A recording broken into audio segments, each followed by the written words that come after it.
What's going on, people? Welcome to another Toronto Hoop Talk live stream. Today we got a watch along. We got Raptors Wizards Part 2, Take 2 to this preseason game.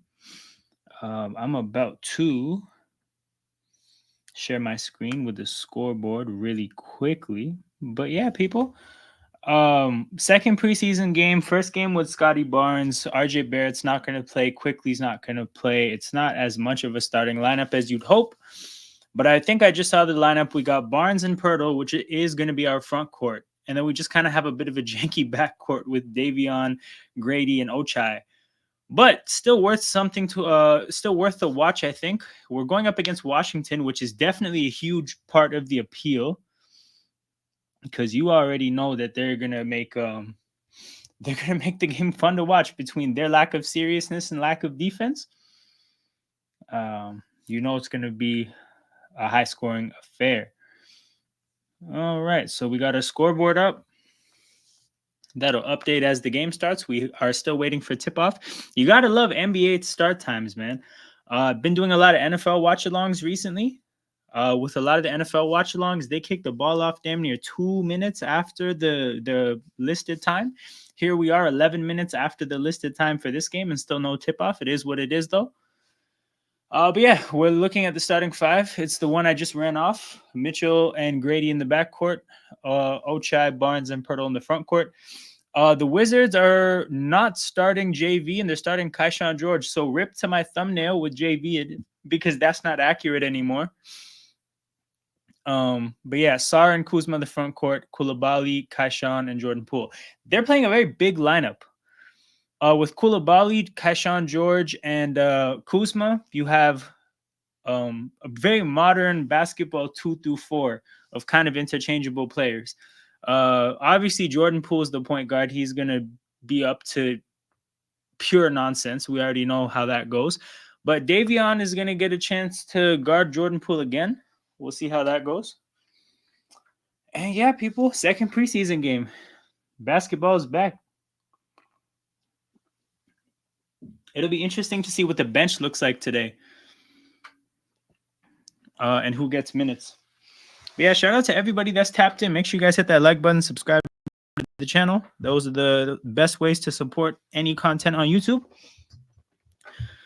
So if you guys appreciate what's going on here, that's your way to show your appreciation.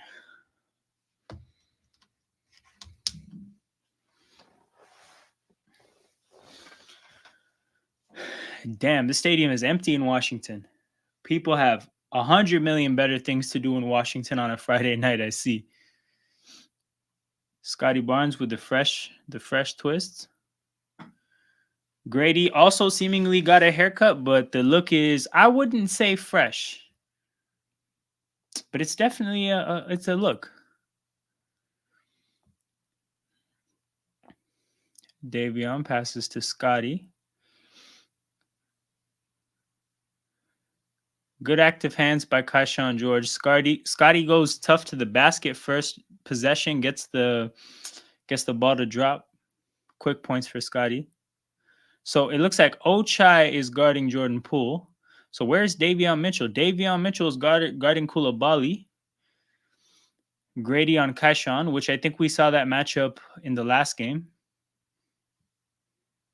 Something weird just happened on my screen. Anyways. Oh, yeah. Scotty with the pull-up. Second possession. Knocks it down. 4 quick points for Scotty Barnes.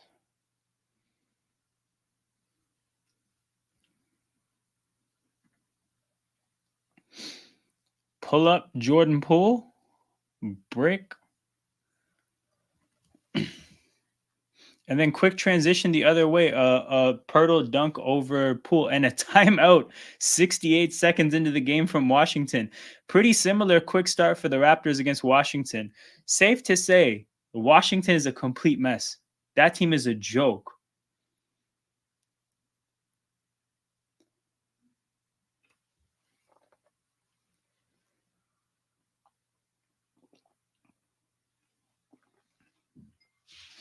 So we picked up where we left off in terms of the offense, playing fast, quick movement, quick passing, quick decisions. We haven't missed yet. Again, when the other team calls a timeout 68 seconds into the game, again, look at the score, people. It's 6-2, 68 seconds into the game, and Washington said, "Timeout. We've seen enough." Somebody has to get yelled at. 2 Scotty buckets and a Jakob Poeltl dunk. From what I've seen so far, again, not to make a big deal out of 68 seconds, but going back to the last game, it does look like Davion Mitchell is just like when he's on the court on this team, very content to let the other players have the ball. Like he's definitely some players, obviously, it's not their strength to have the ball in their hands, but they won't get out the way. And they'll let that flaw show even more. Davion Mitchell stays the hell out of the way, which I appreciate. Obviously, when it comes to actually being a good team, players like that can't really be given a lot of minutes. But on a team like this, I don't mind. It'll be good for Scotty to have the ball in his hands a lot for development's sake. Grady, same thing. And then I think for Davion, it'll be interesting to see how him and Shed get minutes this year. Because can you have a backcourt with both of them? Can either of them start? I think Shed starting is just too far. It's too far. Davion starting with IQ, you never know. Because we might need Grady scoring off the bench, especially with Jacoby Walter not playing for a while. Because even when he does get healthy, you'd imagine that he would need some type of like substitution for training camp. And then he'd probably not be ready to just be thrown into the regular season. So he's going to get a lot of 905 minutes. It's really a shame, but I think we kind of almost needed Jacoby off the bench, at least his skill set. But we won't have it. So if things don't go amazing for Grady, I feel like as a sixth man off the bench, he could really light it up in bench minutes.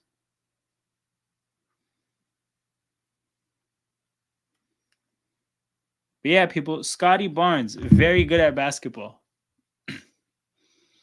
Davion picking up Jordan Poole pretty high up the court.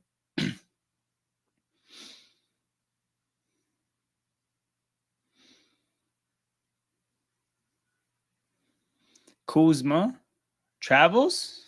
There's an offensive foul somewhere. Or it's a turnover of sorts. I feel like for as rich as Kyle Kuzma is, he could get a better fade. Kuzma's guarding Scotty. Scotty drives, uses the body, draws contact, gets called for a travel. A lot of protests from him and Poeltl. I didn't quite see that well enough to make the call myself. But also, we're 2 minutes into a preseason game, so who cares? Davion guarding Poole aggressively. Sarr pull up from the free throw line. Misses. Grady in transition. Scotty, a deep three. Back rim.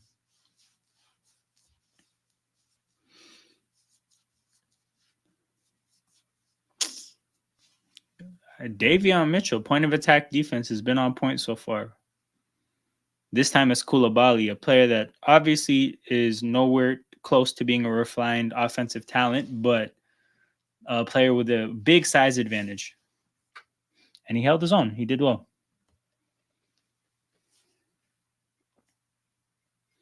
Jakob Poeltl dribbling the ball up the court. Welcome to Darko basketball, people. And Jakob Poeltl finding a cutting Ochai for an and one. Oh my God. What did they call here? Why is Davion complaining? What a pass. What a pass. Jakob Poeltl being, not just given the space by Sarr. I had to actually actively not lose the ball. And then he finds a cutting Ochai, who is not somebody who you're used to actually finishing the look there. Let's see if he can knock this free throw down. The Raptors and shooting free throws, it's not been nice for the last few years. That's always a traumatic experience.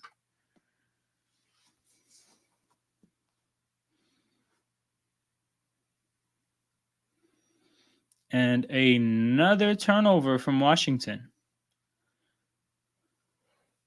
Yeah, that team is next level ass. Little two-man game from Scotty and Pirtle. Scotty has the switch, Sar on Scotty. Pull up from the mid-range, knocks it down.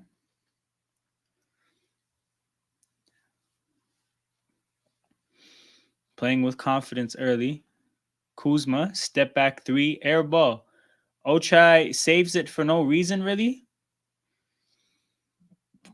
It's not even like we get a good look in transition off of this. Kaishawn George in the passing lane to get the turnover, but then he tries to force the pass to Koulibaly in transition, and Mitchell knocks it out of bounds. So back-to-back pretty good defensive plays there from Kaishawn George and Davion Mitchell. There's really nobody at this game. My God. It is empty out here.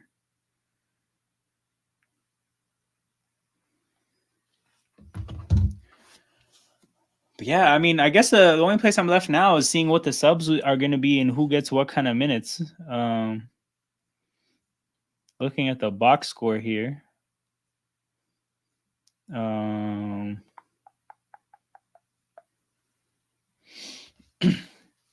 If I had to guess the first 5 players off the bench, I think you're going to see Kelly Olynyk. Why is he not on this list? Is he not playing for some reason? Did he get hurt or something? There's some hurt players here, aren't there? No, they're not. Maybe. Guys, did something happen to Kelly Olynyk? Or I'm tripping. Anyways, presuming he's playing, probably Olynyk and Boucher. You're probably going to see Shed. I don't know if we see Mogbo as a part of that, because Mogbo was playing in Scotty's minutes. Was Scotty back? Wait, they're called. What are they reviewing here? A foul on Davion Mitchell? That's bullshit. Their feet got tangled up, but I think calling that would be crazy. The game's gone, people. We're calling crazy fouls out here. We might see Jamias Ramsey. I think Jamias Ramsey got some early minutes in the last preseason game.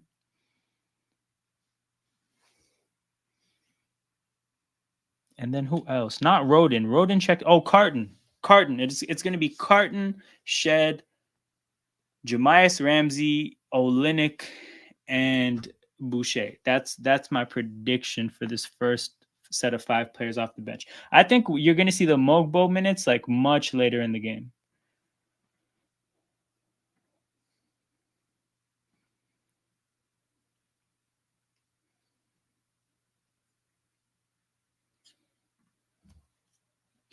But yeah, people. They did call a foul there. They didn't call clear path.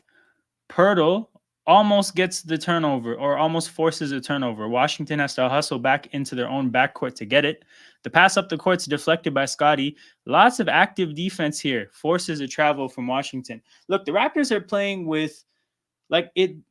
Even going back to last game, they're playing with a desire that's kind of uncommon for preseason basketball or preseason sports in general. And I think a big part of the reason it looks so recognizable is because they're going up against Washington, who has an abject lack of desire. Like, Washington is just out here like they're just at the gym.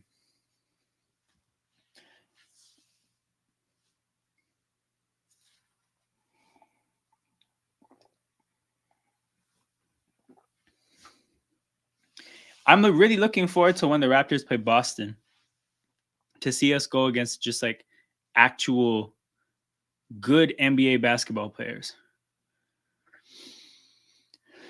Turnover and a Kuzma drawing the foul in transition. Is Kuzma still with Winnie Harlow?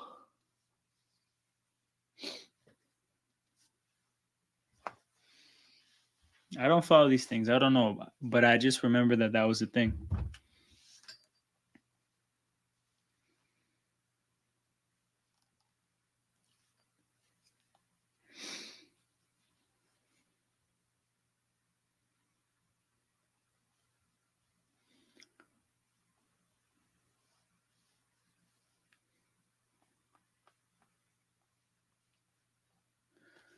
11-3. Kuzma splits the free throws.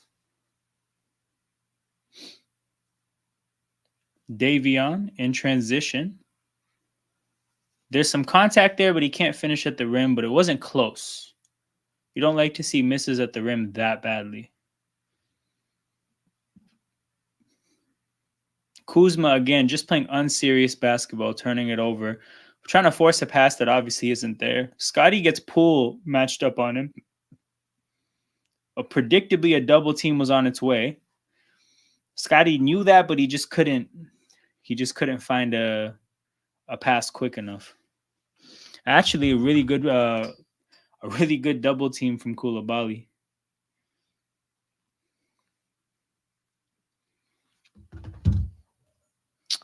What's going on, man? So what your name's Koklat? It's a hell of a name. But yeah, are you enjoying the game? Are you watching the game? Where are you tuning in from?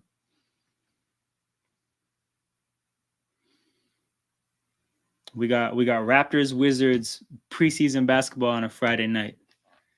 So, anybody that's watching this, the fact that you don't have something better to do on a Friday night is a little bit concerning, but I'm in the same boat as you. I'm from Indonesia. Nice. Are you a basketball fan / a Raptors fan?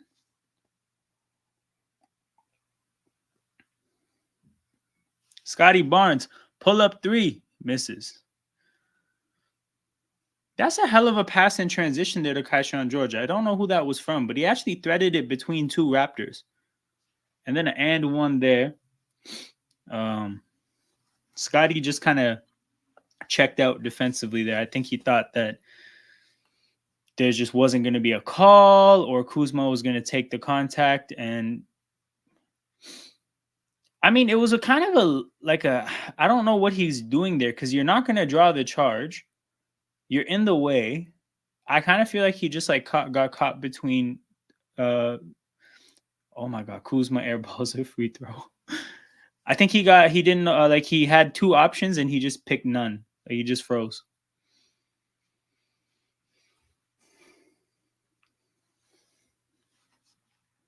Yeah, Davion Mitchell.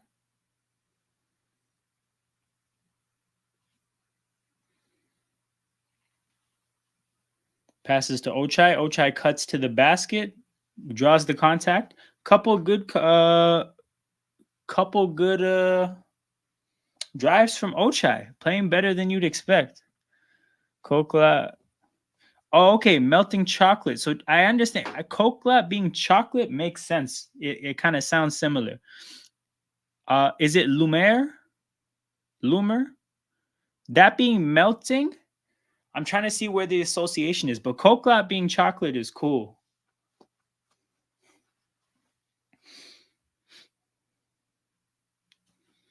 But yeah, man, good to see you in the chat. Love to. I've had a lot of people from all over the world tune into these live streams. So this is an Indonesia. This is another one. Offensive foul from Scotty Barnes, trying to get the offensive rebound.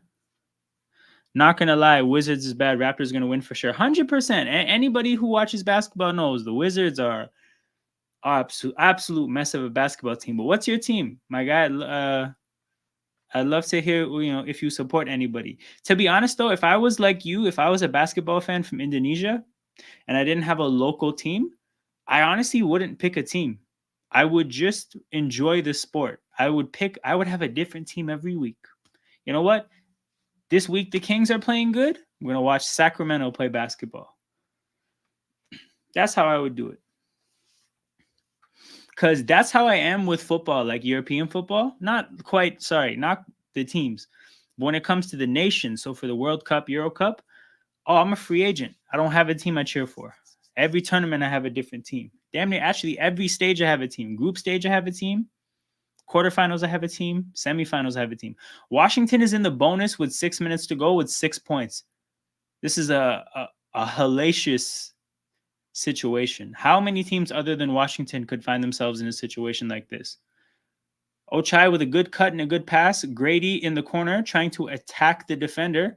Great defense by Kaishan George there. Forces a tough shot, which Grady can't knock down. Quiet start for Grady in this game. I think with Scotty being in the game, dominating the ball quite a bit more, his opportunities to make plays uh, aren't quite there so easily. So he's got to make a point to take, take his opportunities, which I don't think he's there yet as a player. Last game where RJ was on the ball, or RJ was honestly our main offensive like hub. Yeah, RJ was making sure everybody gets involved. Kuzma misses the free throw. Kuzma did not show up today to play basketball. This is bad.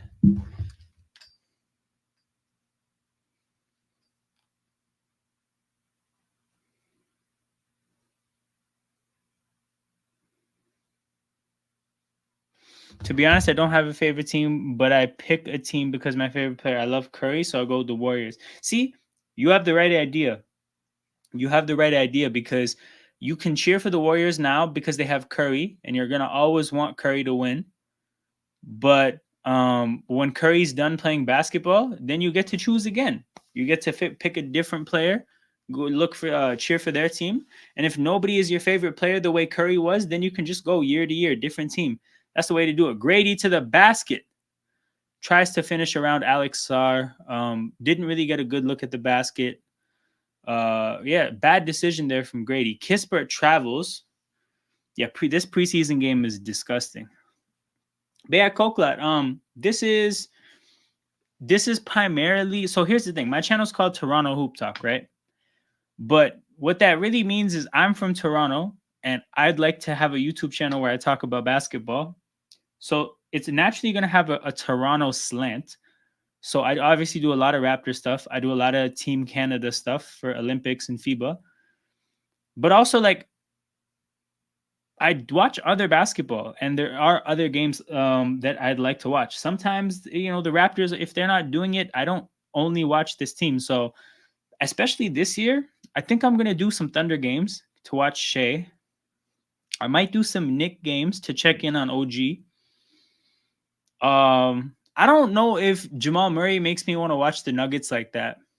But there's gonna be these games here and there where I watch other teams. So Kokla, if you want to, especially with your time zone, I feel like what time do you typically have to wake up to watch games? Actually, no, I lied. It must be what, like 10 in the morning?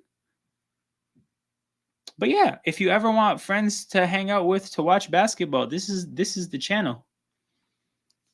Like the whole concept is my channel is really just to provide a place to hang out and watch basketball.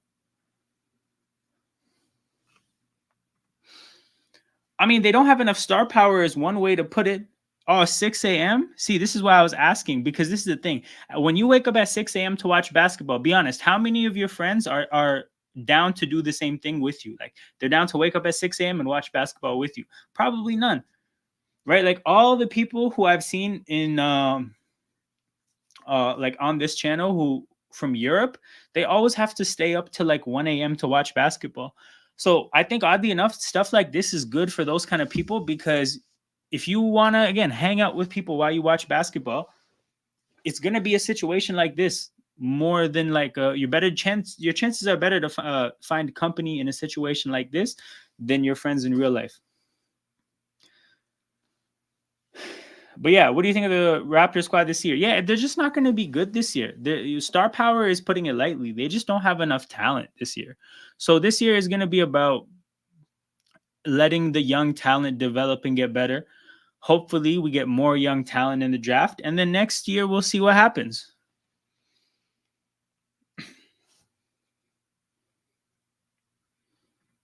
Of course. So Kokla, man, subscribe to the channel, and you'll always have friends here to watch the games. I promise you. Oh, Kelly Olynyk's not playing. That's why his name wasn't on this list. Bet. Okay, let me see who might be here for no reason. Chamche battles. Okay. So Boucher is the first player off the bench.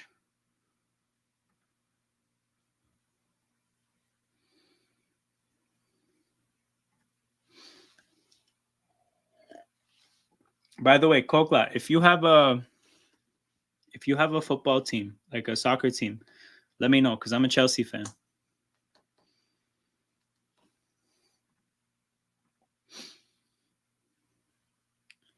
Hand off to Kispert. Kispert blocked at the basket by Ochai.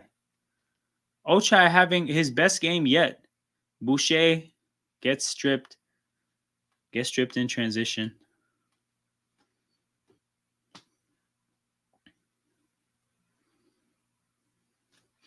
Why not pick an MLS team? Well, okay. I mean, of course, I'm a Toronto FC fan, but to be honest, watching Toronto FC is tough.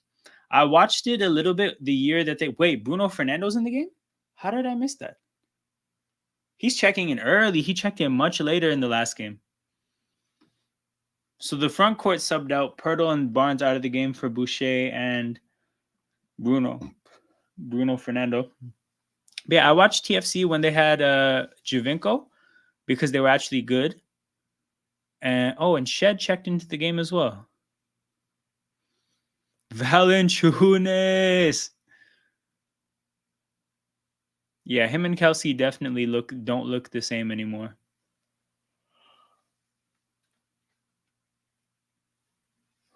Who's the fourth player? Is Grady still in the game?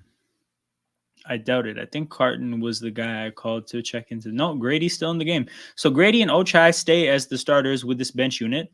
Grady gets a good look from three, just can't get it to fall. But yeah, I thought I was going to watch more TFC now that they have Insignia, but they're still bad.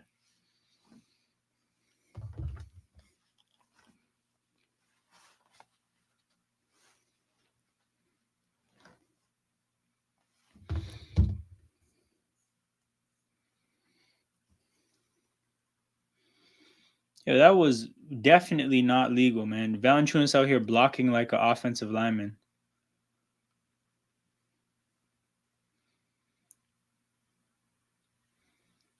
Valanciunas fumbles. Oddly enough, fumbles into getting double teamed. Opens up a wide open three for Kuzma, who just can't make it. Great play by Shed there to get the rebound. He actually tipped the rebound like Tyson Chandler, but directly to Grady, like not aimlessly into space. I think Bruno Fernando picked up a foul here.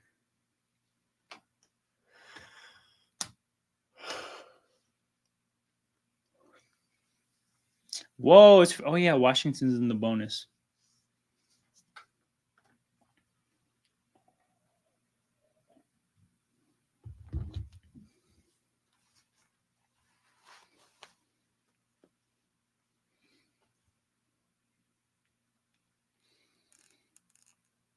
Valanciunas from the free throw line misses the first one. And yeah, Mogbo and Carden checking in. So I am interested to see here how they line this up because I think Mogbo is the 3, which puts him in an interesting position. Yeah, so Bruno Fernando is the 5, Chris Boucher is the 4, Mogbo is the 3. So the way he doesn't shoot the ball like that, interesting to see how the offense works with him at the 3 because I do think that's an issue for him.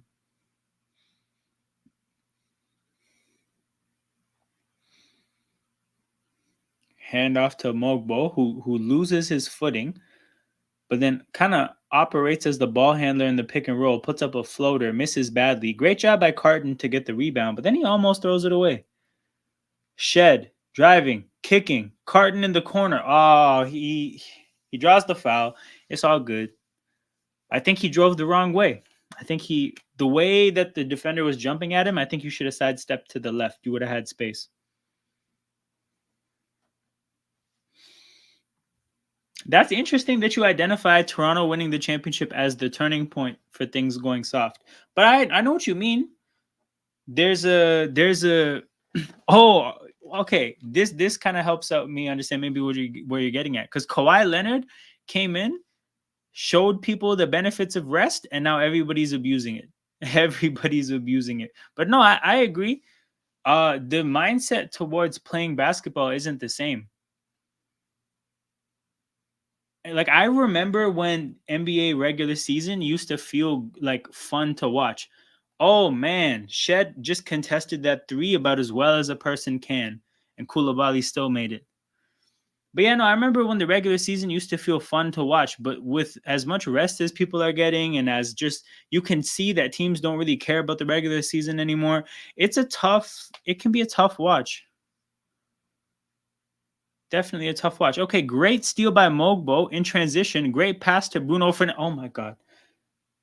That looked like such a bad dunk. I couldn't see the fact that he got fouled though. But the way he missed that, I was about to slander Bruno Fernando so badly.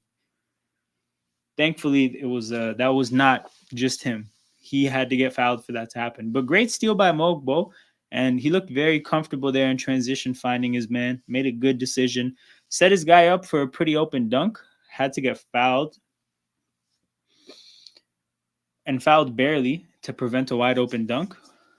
I think this is the first free throws I've seen Bruno Fernando shoot. The form looks a little bit janky, but he made it. Raptors up 2-15-13.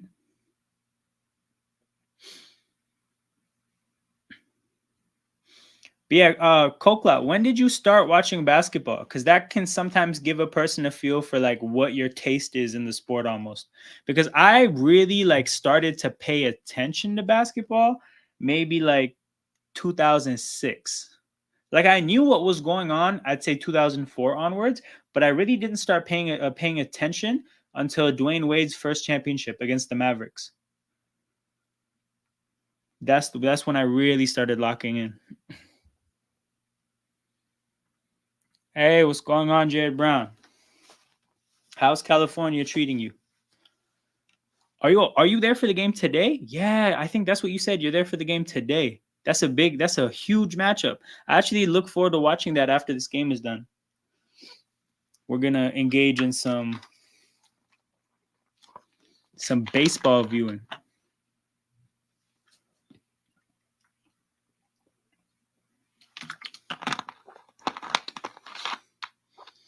Oh, you went to game 2. Damn, that was a while ago. I was tripping. My bad. My guy's back in New England. Oh yeah, no, you were saying that you're there for the game against Houston.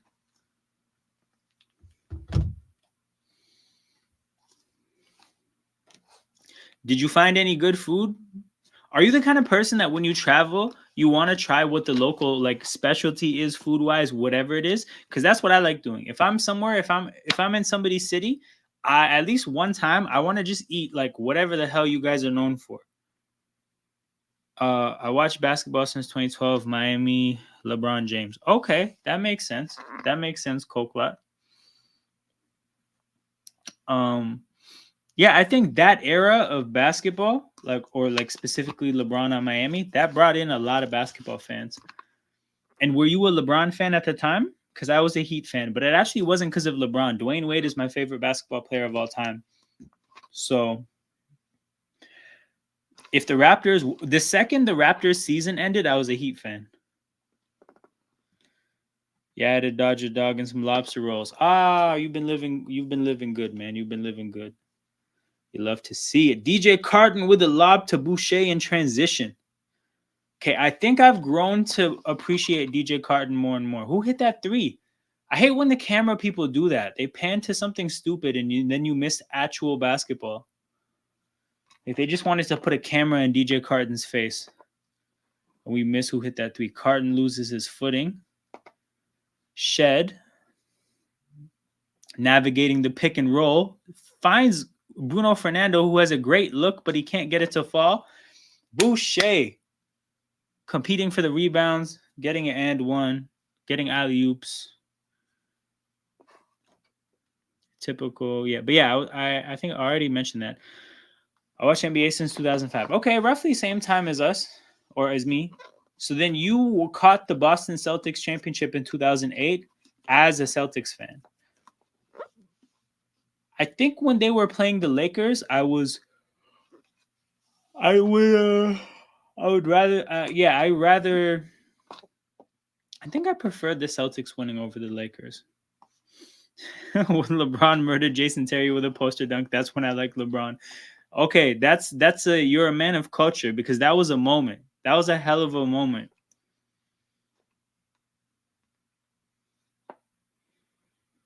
Shed. with the crafty point guard play. Ah, but they called the offensive foul. They say he hooked him. They said he hooked him.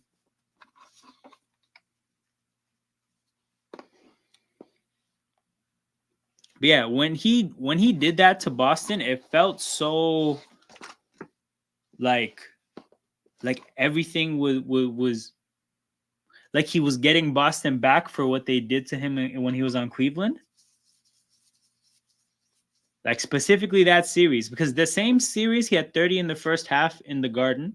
He bodied Jason Terry. That felt like, he was exercising demons.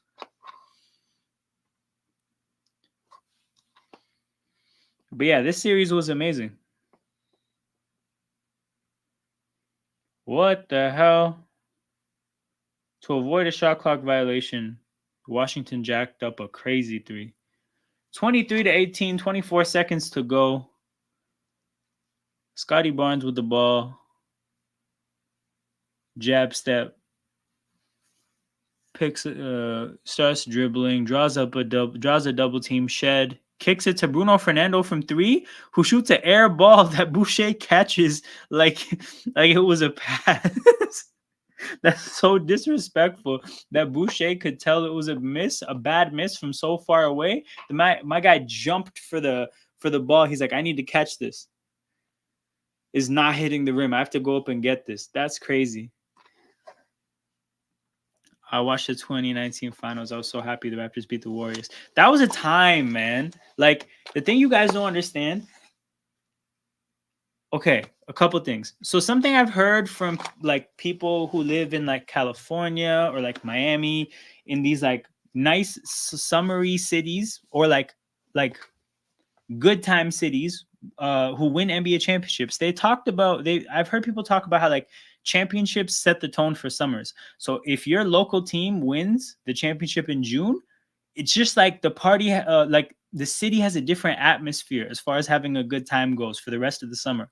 And like, I mean, you hear it and you probably figure what they're talking about, but then when you experience it, it's different, because it's just like 2019, we won the championship and it was great, but that summer was just so much fun. And at the time, I turned 23 in June 2019, so like being 23, your team just won a championship. That time in life, you don't really have too many responsibilities. You can just have a good time. That was just such a fun time in life. That summer, actually, I'm not even joking. Like, that summer was just the most fun summer of my life outside of the Raptors winning the championship. But it's like just the mood gets set for the rest of the summer when your team wins the championship. So, yeah, man, 2019 memories. And 2018, the Eagles beat the Patriots. So I got to see both my favorite teams win their first championships in back-to-back years at like 22, 23, which is, again, I think I asked you, no, I don't know, Jared Brown, if you were here when I was asking King in the In Motion football chat. I was like, bro, how old were you when the Steelers won their Super Bowls? There's a peak age, I think, in life to watch your team win a championship. I think like your team winning a championship when you're like 45 probably doesn't hit the same, because you're just like, you're a grown adult with responsibilities and a life that's bigger than sport. And like, I'm sure it's fun, but I'm sure there's like a cap to how fun it is, right? If you win a championship when you're like 11, right, you're kind of still too much of a kid for it to really like be thoroughly enjoyed. I think experiencing your teams winning championships at early 20s is so ideal. And again, I don't know if it's because I don't know what the other things are like, because literally the only championship the Eagles ever won was when I was 22 or 21 at the time. The only championship the Raptors ever won, I was 23. So, but it just hit different. And I think about these teams winning now, and I'm just like, it wouldn't be the same. Just curious, in America, when the Raptors win, do you celebrate in Toronto? Hold on.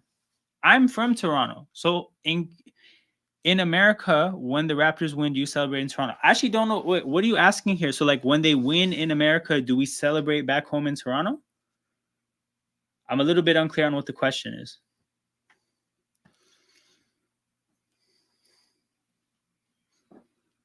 But yeah, shout out to everybody tapped in. 12 people watching live. Make sure you hit that. Make sure you hit that like button and subscribe to the channel.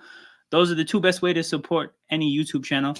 So if you want to, show love for what's going on here, that's the best way to do so. We got a 7-point game at the beginning of the second quarter.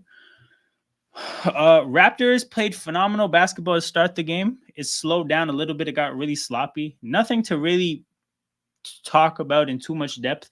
But the Raptors forced a timeout from Washington 68 seconds into the game. I think they forced a timeout from Washington 2 minutes into the last game. So the beginning of the game is peak belt to ass time for the Raptors. Mogbo gets the rebound and pushes the break.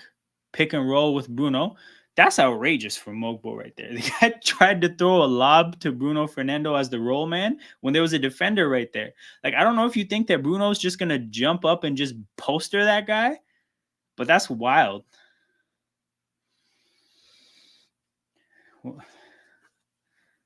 But you mean you're 23 now? But yeah, no, that makes sense. That makes sense. I'm sure, again, you had a lot more fun watching this championship than when you were a kid. Especially now that, man, you're jet setting out here, traveling city to city, watching sports. I know the 2024 championship hit differently.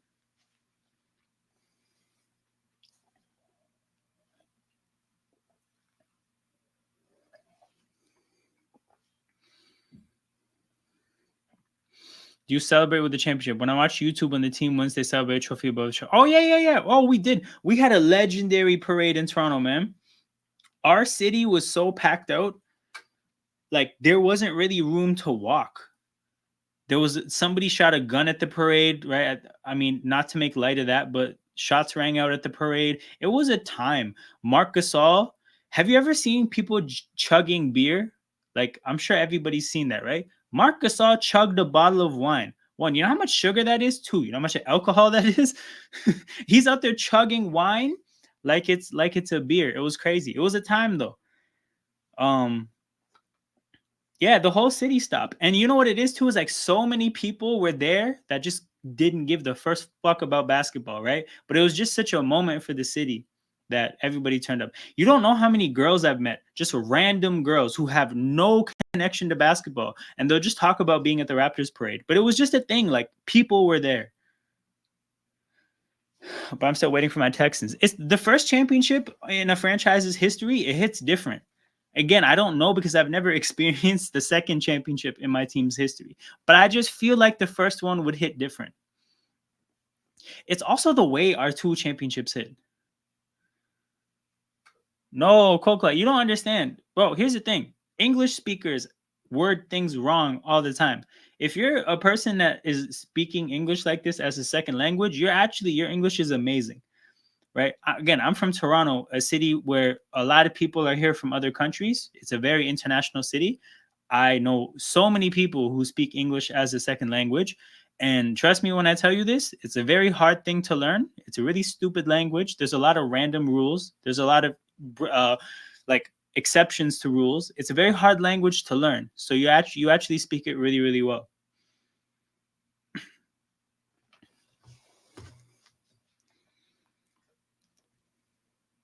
Shed with the point of attack defense on. I don't know who number 8 is on Washington. They called Shed for a foul here, but I don't know. I don't know. At least we're not in the bonus this time. We really got into the bonus 5 minutes into the game while Washington had 6 points. That shit was nasty. Step back, Kaishan George, but there's a foul on Washington. I'm not gonna lie. Actually, you know what? I'm happy as hell that I do this YouTube stuff, even for me, because I wanted to watch this game because I want to see what my Raptors are up to. But if I was watching this by myself, I would have turned this shit off already. Like the fact that I'm here watching it with other people and we're just talking about stuff, like this hangout is necessary for this viewing to be worth my time. Oh, what a cut from Shed. Yeah, of course there was contact. Okay, I've seen a couple really good instances of Mogbo seeing the court really well and making just it looks like a simple pass because he made it look like a simple pass. But it's it takes like you still have to do it. And there's a bunch of players that don't do these things. But that was a good pass there to Shed. A good accurate pass, caught him in stride on his cut to the basket. The pass to Bruno Fernando in transition was clean. You can see that that's a skill that he has, but there's just so much other stuff in his game that has to fill out. Because sometimes, like when he gets caught in situations where he has to rely on stuff he's not good at, and it happens a lot, it looks ugly. But Shed makes both free throws. Mogbo is picking up Kashawn George high up the court. Great contest by Carton on the guy shooting the three from the corner, and Bruno fumbles it out of bounds. But yeah, Kokla, look up Raptors championship parade and watch. I'm sure you can find a 3-4 minute video kind of showing the best clips. It was great. It was a great time.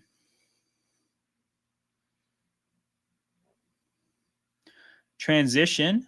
Shed finds Jamias Ramsey, who honestly probably deserved an and one there. Took some contact onto the way to the basket, hit the ground hard afterwards, but he got the 2 points though. Oh, Bruno Fernando coming from the weak side to swat that shit. I don't know who that is. That may have been Kashawn George that got caught with that. Shed in transition. You got to knock that down. Shed, we need the 3-point shooting from you. Thing is, it's tough because I love so much about his game, but if you're a short guard, you have to be able to hit the three at a good rate. Not just a solid rate, like a good rate. So that's just what we're going to have to see from Shed.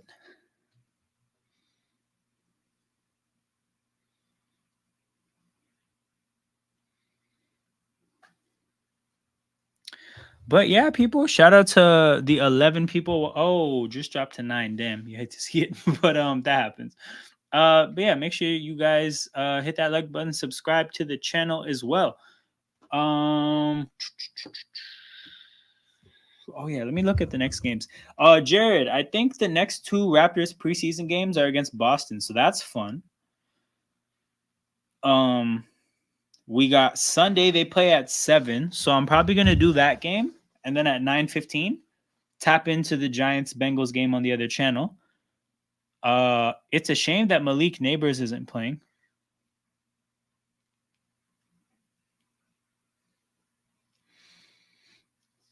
Hold on. No offense. I really happy that Toronto won the championship today because I love the fact that the underdog won. What a season. Oh, bro, you don't have to say no offense at all. No offense taken. We're definitely the underdog. That's not something we were lost on. It's kind of just even like if you think of the way fans think about their team. Raptors fans love kind of embracing the fact that we're the underdog, so it's not taken as an offensive thing. But yeah, I meet fans all the time that were like, you know what, that's really cool that a team that's not supposed to win won the championship, and I agree. That was crazy when that happened. And people always talk about how like, oh, you guys only won because Kevin Durant got injured. Yes. Now what? Right? Like, of course we won because Kevin Durant got injured. That Warriors team, when they got Kevin Durant, was one of the best teams ever. You're telling me my Raptors weren't going to beat the best team ever? I'm not surprised. That doesn't shock me. But when he got hurt, we still had to play Steph Curry for every minute of that series. He was healthy the whole time. Not saying he played the whole series. I'm saying he was not hurt at any point. Klay Thompson missed about a quarter and a half. Like, we played a solid team. And we beat them. Think about Steph Curry, right? Up until the last couple years, there was 3 teams. No, there was a long run. I think honestly, until 2 years ago, there was only 2 times Steph Curry ever lost in the playoffs. Against the Cavs in the finals and against the Raptors in the finals. Yes, we beat the Warriors are still a super team without Kevin Durant. I hated when people like the whole you guys only lost because of Kevin. You guys only won because Kevin Durant got injured. It's just some of the dumbest shit. Hold on, Cokelat. Hold on. Okay, I'm gonna take a. Ooh, I want to do it now. Damn, I should keep it around with me. Stick around for a little bit, cause I'm gonna surprise you guys with something. Not you guys, specifically Cokelat. Big up, Joel. Yo, Washington is a hilarious basketball team, man. I definitely understand how you're from this area and not a Wizards fan.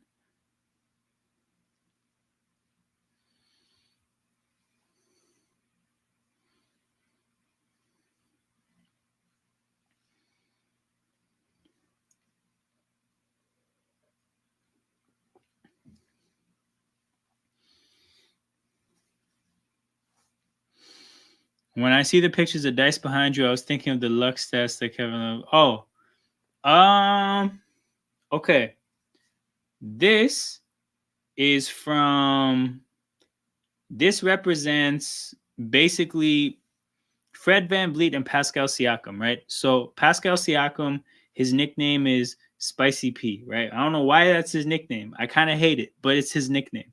So that's the spice. The dice, Fred Van Vliet, he has a whole brand called Bet on Yourself.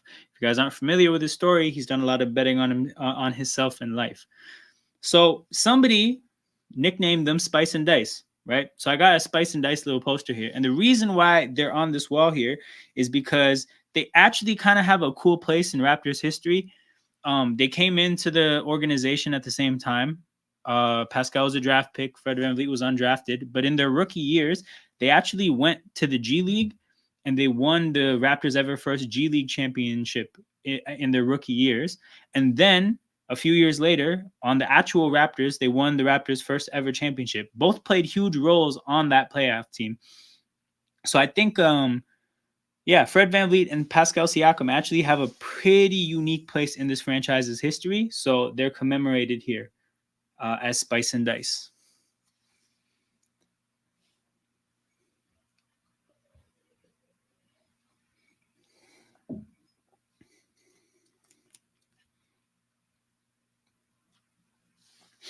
So Brandon Carlson's getting some early minutes here, playing instead of Bruno Fernando.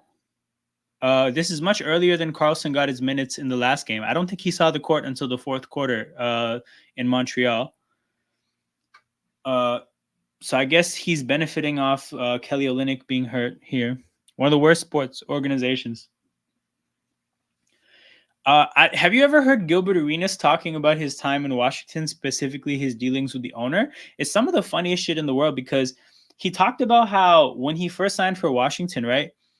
They were basically freshly removed from the Michael Jordan situation where I don't know much about the details of how he ended up in Washington, but basically whatever they were going for, it failed. So that happened. Um, the owner said that basically he wanted Gilbert Arenas to come and erase the memory of that failed project with Michael Jordan. And then when he did, that second big contract that Gilbert Arenas got, right? The one that got bought out and is like the biggest like dead cap hit ever in basketball or whatever, right? He basically told Gilbert Arenas at the time, like before he signed the contract, like, look, I know you're probably not worth this money, but you got me out of the Michael Jordan situation. So you're just my guy. And I'm just going to offer you all this money. You know, like that's not how a sports owner should work. Like he just literally just did a guy a solid because he appreciated what he did for him personally. Corner three falls for Boucher. Probably should be a 4-point play, but it is what it is. It's preseason. We can't complain too much.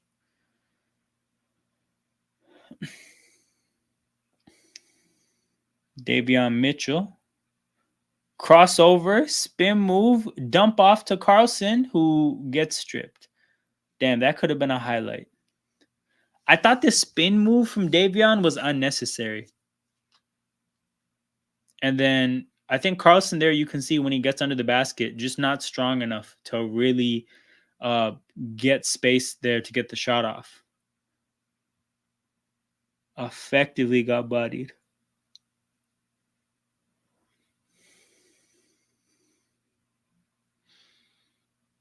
Davion Mitchell in transition finds Carton in the corner.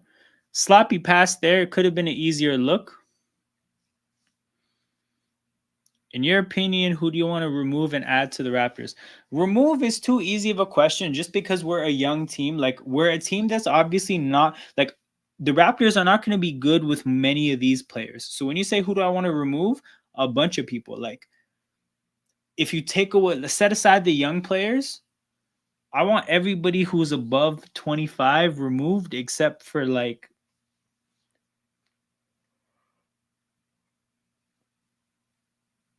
I don't know, probably everybody above 25, just because I know they're probably not going to be a part of us being good. Who do you want to add? Shea Gilgeous Alexander. That's the dream. Like, I don't know if we're going to get an opportunity like this or like when the next time is going to be to get an opportunity like this. So I'm not really trying to see them play around. I think they have to do everything in their power to at least convince him to consider them. That's actually how I look at this whole rebuild. I look at the rebuild is, when is Shea Gilgeous Alexander a free agent? In the 2 years before that, can you put yourself in a position where you maybe are one piece away, and then hope he looks at it and like, you know what, damn, I wanna play for the Raptors. Because the thing about Shea is like, I think that there's gonna be, over the course of history, right, a ton of Canadian basketball players, specifically players from Toronto, that don't give the first fuck about playing in Toronto. I think there's going to be a bunch of them. And I don't think that that's an absurd thing to suggest. I think there's a long history of players that actually have no interest in playing where they're from because they see a bunch of downsides for it. I don't think Shea's that guy, though. I think Shea is very much the person that would be like, I want to play in my hometown. The guy wears Maple Leafs jerseys to OKC Thunder games. That guy's a Toronto man.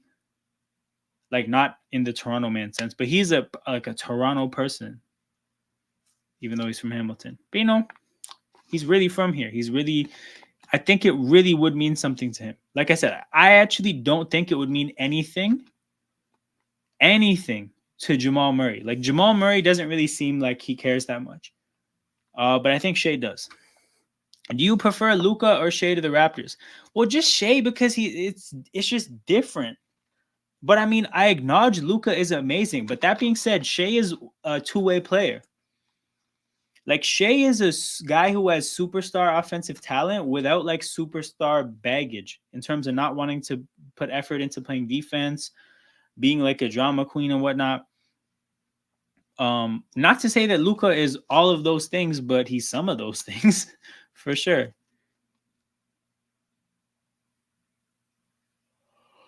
What happened there?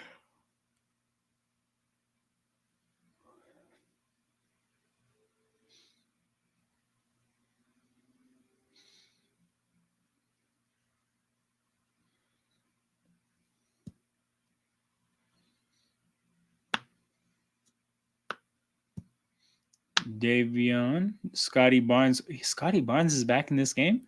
So is Grady. Okay, low key, we got the starters back.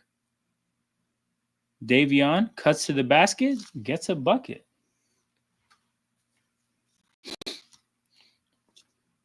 Kispert, open three, misses. All right, let's get running in transition. Oh, great find, Davion DeBoucher. Boucher's had a good preseason for sure. And Davion Mitchell, much better game this time around against Washington. Much better game.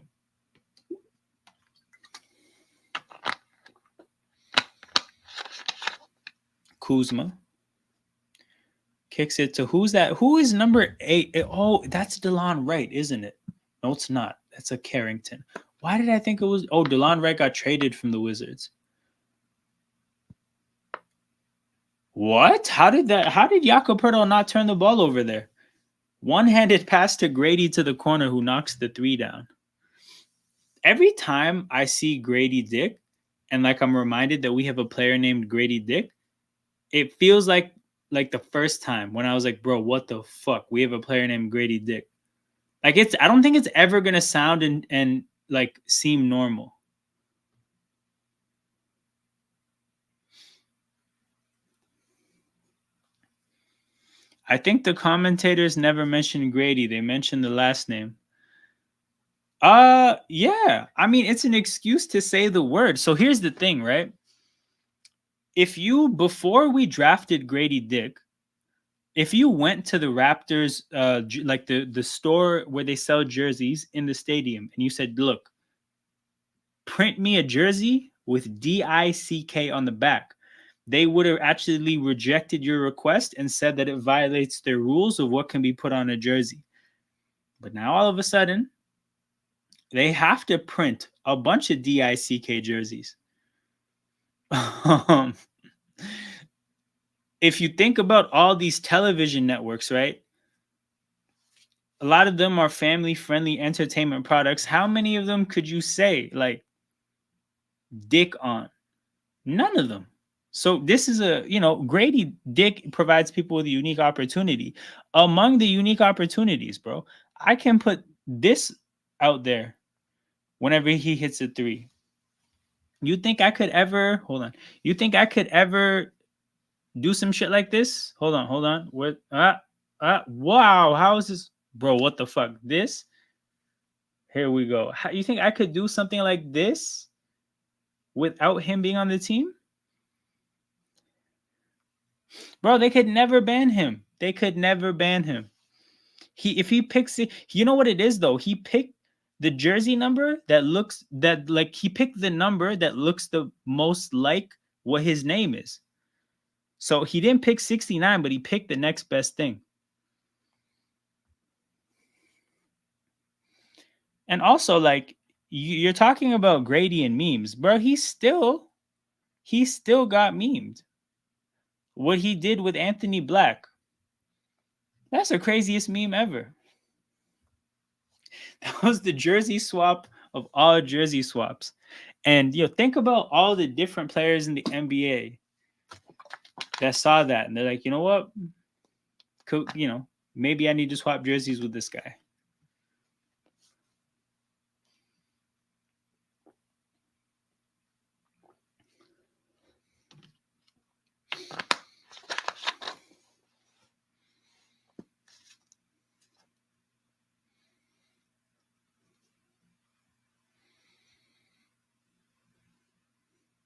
Okay.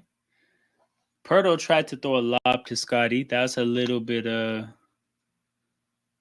outrageous. Kuzma airballs another shot. Kuzma is drunk right now. Kuzma is not playing like a sober human being. Way too many airballs. Oh, I think he can definitely swap jerseys with him. 100%. I think Jalen Suggs should as well. I think the Jalen Suggs jersey swap will be crazy.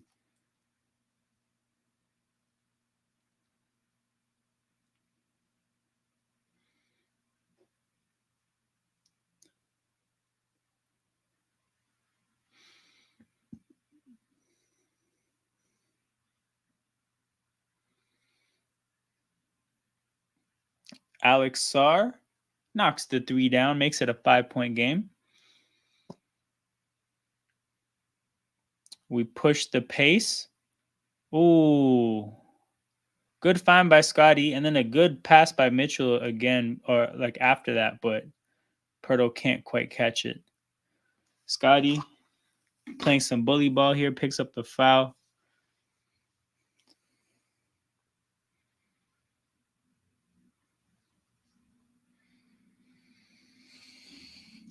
There's endless possibilities, and the thing is like there's gonna be people that get drafted to the league that add to it, right? I mean, he has a Bruce Brown on his team. There's plenty of options. So I don't know if you watch NFL football Club, but there's a player that used to play for my team, and his name is Chris Long. So his jersey just has Long on the back, and he would purposely only sit beside two teammates just as a joke. So he would sit beside a guy named Lane Johnson. So if you look at their jerseys from the back, it says Long Johnson. And he had a teammate named Fletcher Cox. So you can put that together, what he managed to spell there. So, I mean, if Bruce Brown and Grady ever sat on the bench together in the right order, it would look wild. Corner three for Ochai. He misses it. Grady chasing hard for the rebound. Can't quite get it. Wizards quick in transition. Open three for, I think that's Kaishan George. Knocks it down, and it's a 2-point game. Kaishan looks good. For somebody who's 18, he looks solid. Pirtle, handoff to Grady. Grady, pump fake, gets Kaishan to jump, knocks it down. Smooth game there from Grady.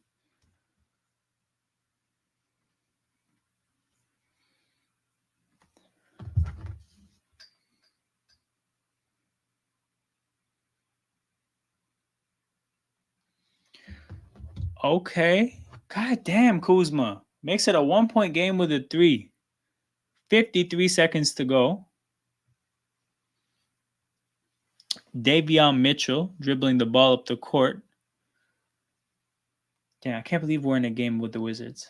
Then again, though, like, it's a preseason and you can see where things went off the rails because people, like, obviously were playing as a unit that weren't used to playing as 5 players, which is just typical preseason shit, especially when you have injuries. But we just, speaking of preseason shit, we just dribbled the whole clock out. Shot clock violation. So 30 seconds to go. Washington has a chance to take the first lead ever against the Raptors this preseason. So what is this? 72 minutes later, they may get a lead. Kuzma, oh, he's got Davion Mitchell switched on to him. This is a big size mismatch. Kuzma gets stripped. Dick in transition. Dick goes up. The ball doesn't come down. Oh, man, they did it. They did it. Washington has a 1-point lead. 4.8 to go. Davion blows. Oh, he smoked the layup. Damn, Washington's about to take a lead into halftime. Yeah, nasty business here from the Raptors down the stretch. But yeah, it's preseason. We don't take these things too seriously. Raptors stuck 1. Good minutes from Davion as a whole, I think. Up and down minutes for Grady. Scotty hasn't seen much of the court, but I think you saw what you wanted to see from him in the minutes that he played. Pirtle did typical Jakob Pirtle things. The people who don't like Jakob Pirtle are probably going to say he was asked. The people who appreciate Jakob Pirtle are going to say he did his thing.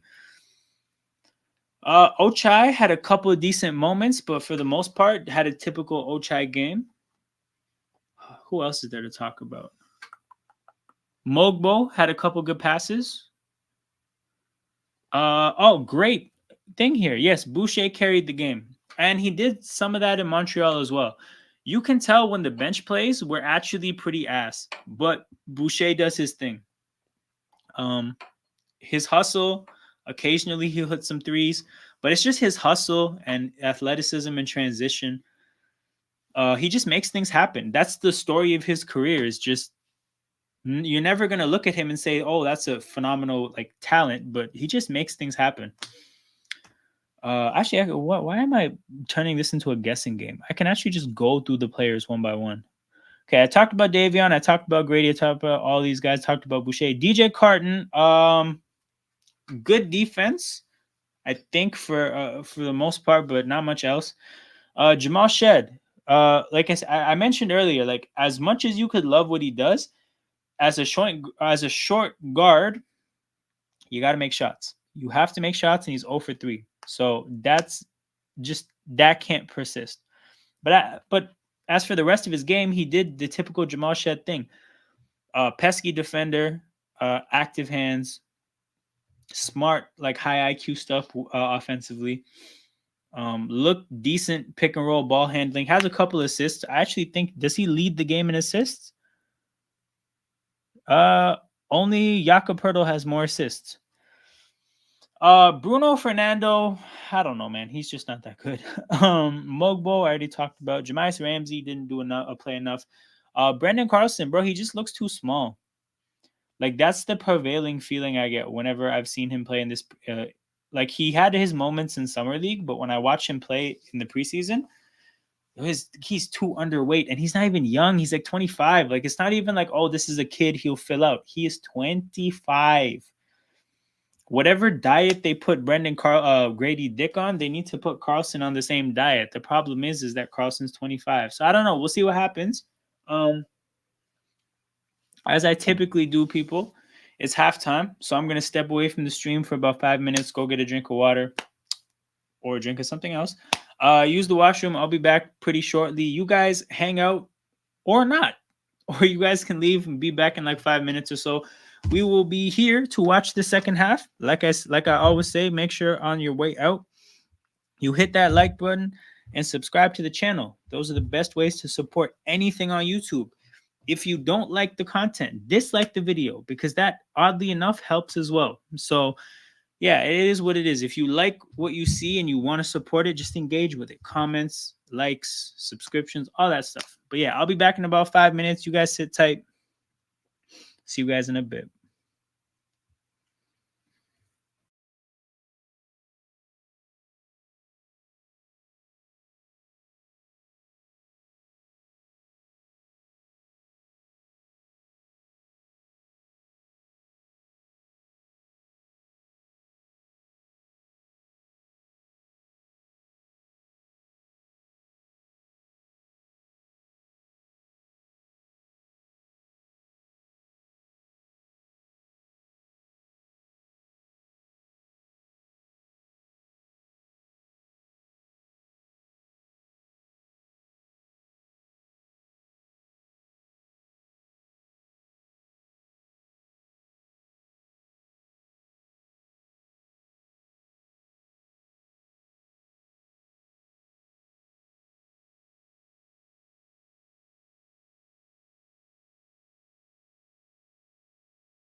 They are showing the stats on the board, and it is nasty.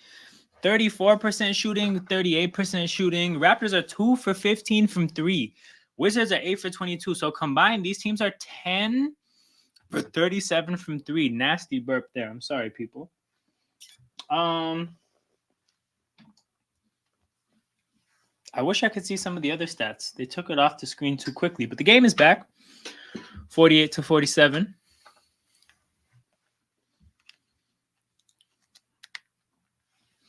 I'll pull it up on my phone. Let's see what these other ridiculous stats are. From the free throw line, teams are actually shooting okay.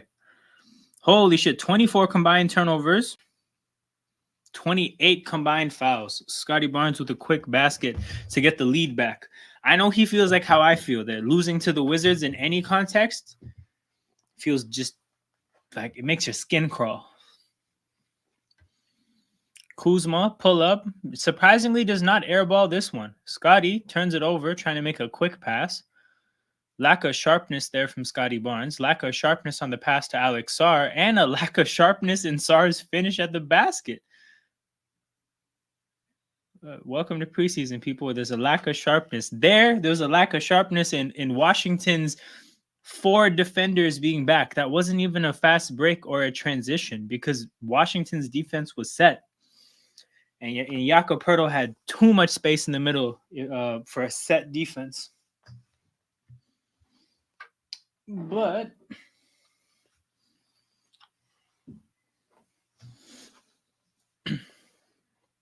here we are, people.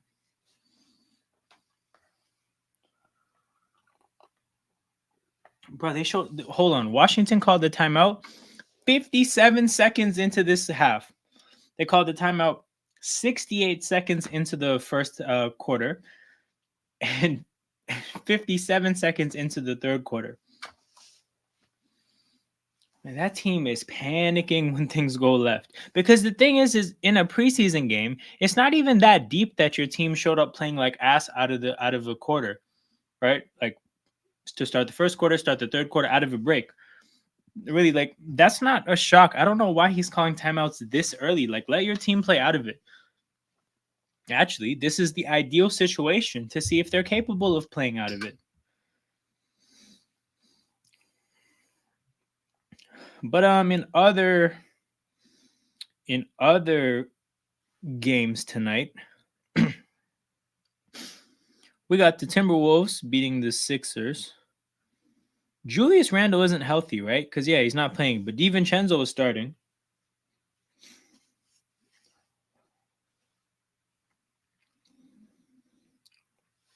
Watching Dillingham on Minnesota is going to be interesting.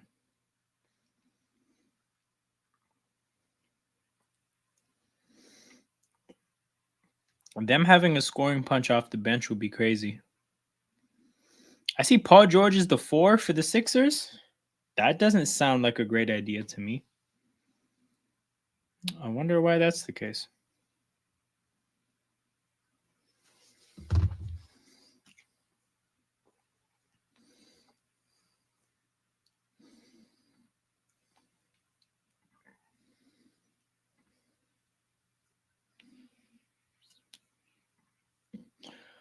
I wonder if there's any season prediction things we can do. Because like what I like doing during watch-alongs is I like having a secondary activity. So like for a lot of the NFL watch-alongs that I do on my other channel, on Thursday Night Football, we'll preview the Sunday games. So it'll be like whenever there's a break in the game like this, we're previewing a game on Sunday. Really quick, get into it. And it's a good way to spend the time. If we're doing Sunday Night Football or Monday Night Football, we recap the games. So same concept.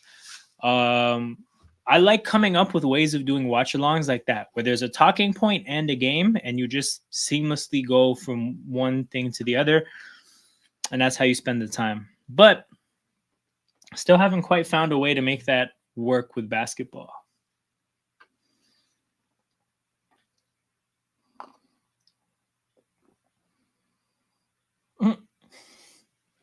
Scotty Barnes kicks the inbound pass. I don't know what the vision was there, but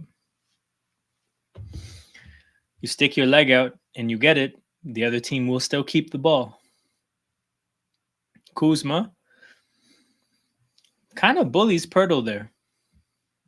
Surprising to see that one.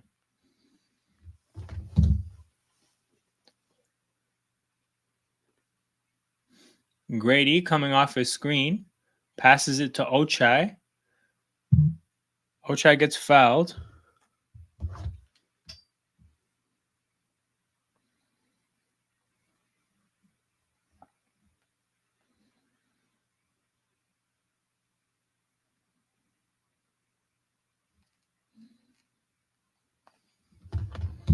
Scotty Barnes, handoff to Davion.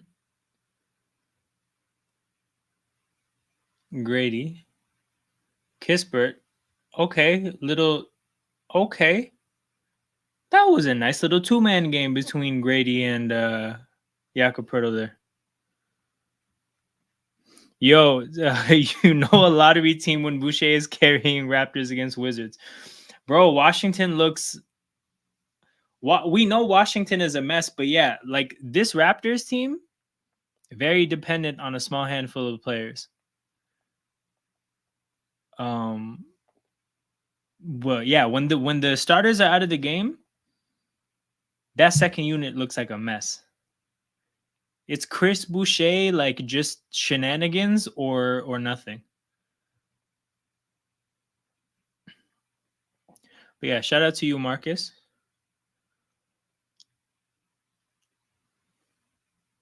Did they call something here? No, they didn't. Scotty Barnes just especially slow in transition. Didn't look back though. He didn't look back. Whoa! Somebody banked in a three? Oh, they didn't call the continuation there. Damn, Poole is actually genuinely upset there. You know he wants that highlight.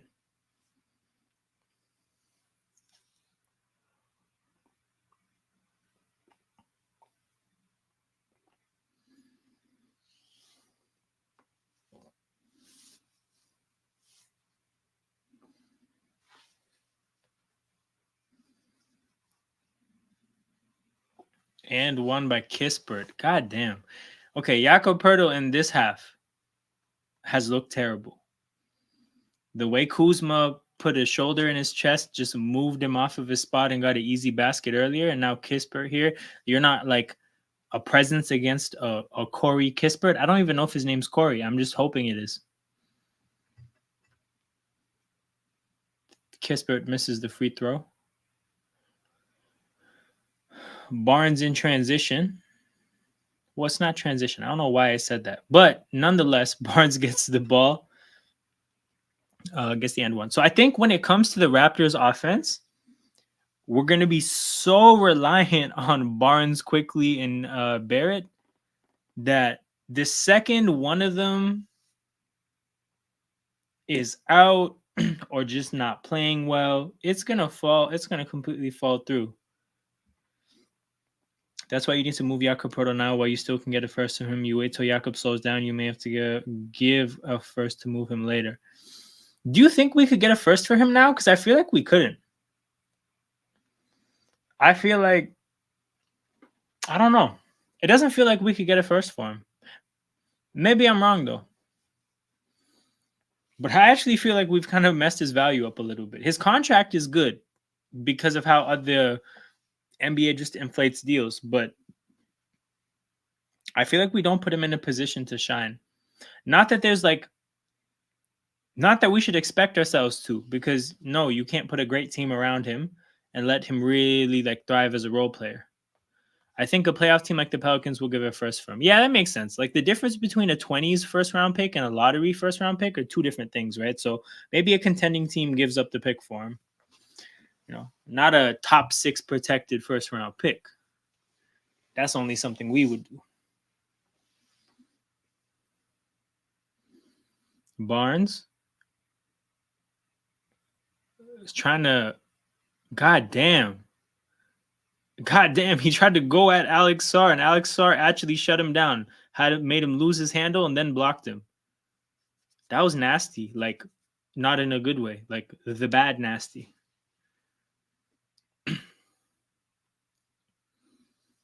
and 1. Barnes gets to the basket to recover because that last possession stunk.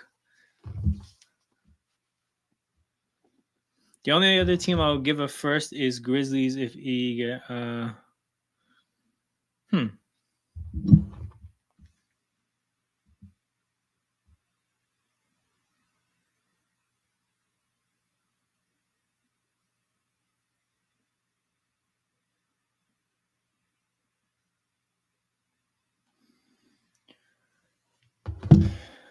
But yeah, we still got the starters on the court. I wonder when we're going to pull the plug on this lineup because I think this is probably their last bit of minutes for this game. Let me check the rotation to see who else I can maybe expect. See, we're definitely getting Rodin, Battle, and Chomche minutes at some point. So they're going to get decent minutes. All these guys, Carlson Ramsey, Mogbo, Fernando Shed, these guys are all getting minutes. So yeah, once this lineup checks out, that's it for the game.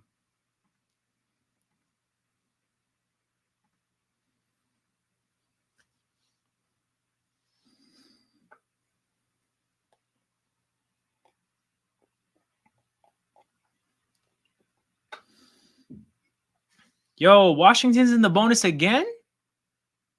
In the first quarter, they got into the bonus 5.5 minutes into the quarter. This time they did it 3.5 minutes into the quarter. Who is this referee? This is outrageous refereeing.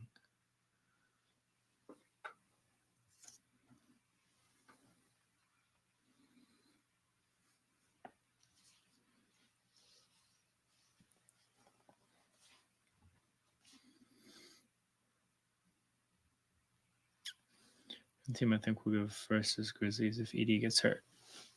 That's the thing. Banking on an Edie injury is also hilarious.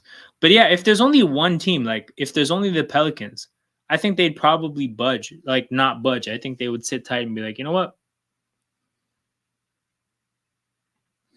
Yo, I'm looking at Baji putting up stats like that, and I'm thinking they may not even pick up his contract for a year, let him walk. Oh, Marcus, I was actually talking about this during the last preseason game. I think I actually felt really nervous about the idea that if Ochai puts up numbers in preseason, they might he might trick the Raptors into picking up his option.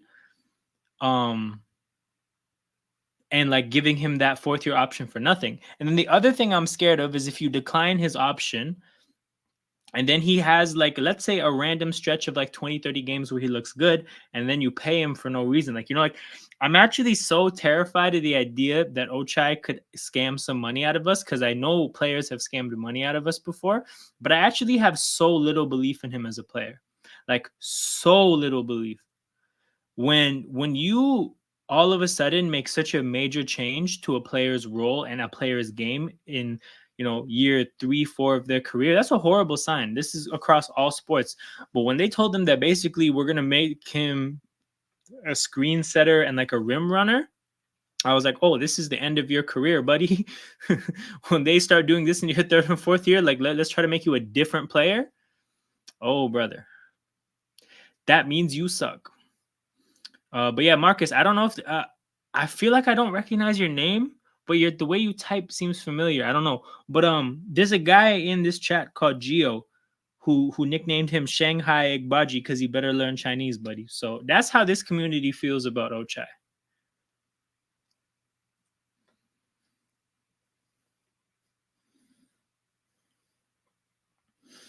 Raptors up 5. Shed playing aggressive defense while Washington's in the bonus. Scotty Barnes just doesn't contest a Kispert 3. And the Wizards are down 2. Shed to Pirtle. Pirtle lobs it to Scotty, who has Koulibaly on him. Draws 2 defenders. Wide open 3 for Shed, who's now 0 for 4 from 3 on the day. Shed had another chance to step into a 3, didn't like it, misses a floater. The shot making has to get better. It just simply has to get better. Oh my God, he just got bodied by Kuzma. Thank God it's Kyle Kuzma. Missed the shit out of that 3. But yeah, shout out to all the people tapped in, to 10 people watching live. Make sure you hit that like button and subscribe to the channel as well. Those are the two best ways to support a YouTube channel. So if you want to support what we got going on here, it's the best way to do so. Um, if you don't like what's going on here, dislike the video, because to be honest, that actually helps. No joke, that helps with the algorithm. So yeah, if you guys want content to go further, just engage with it. So that's comments, live chats, likes, dislikes, anything. Watch it, whatever. Just engage with content and it'll go further. There's no need to sign Bruno Fernando. You lose nothing by just playing mobile. Let him develop. Yeah, I was saying. Oh, it's so interesting. I said this as well in the last watch along, that I definitely think he's not making the team. He's got unguaranteed money. And there's a battle for the 15th spot. And I think from a contract standpoint, the battle is between Jameson battle, Jamias Ramsey and Jared Roden. So I think advantage Jamias Ramsey early, but honestly, they might keep nobody and just leave the spot open. But yeah, I don't think paying Bruno Fernando $2 million makes any sense. He has not done anything to suggest that that would be to our benefit.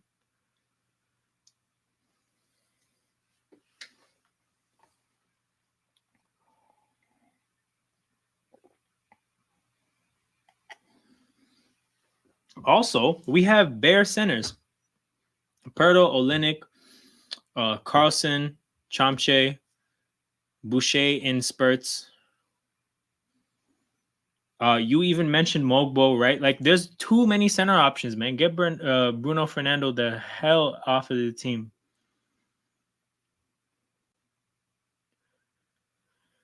Oh, good ball movement. Open Kispert 3 in the corner, and he knocks it down. Kispert out here making threes the way we would hope Grady does.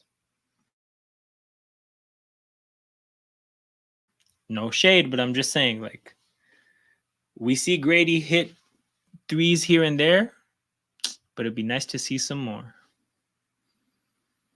And I think that expectation mainly comes from the fact that he's a 13th overall pick. I do like him a lot, but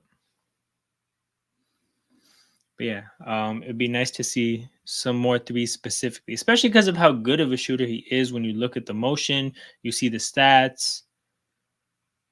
What the hell? Did Kaishan? Oh no, Shed poked the ball away. It looked like Kaishan George just threw it literally out of bounds on purpose. But yeah, just good active defense by Shed.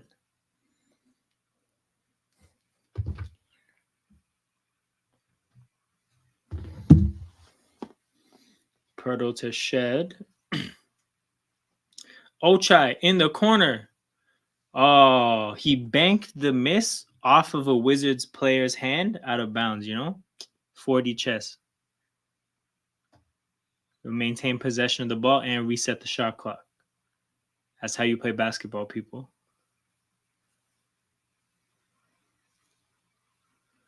Jakob Pertl underneath the basket, battling with JV. Literally makes JV look like a defensive player of the year over there. Okay, Ochai. Oh my God. Good steal in transition, then almost throws the ball out of bounds. The blessing and the curse.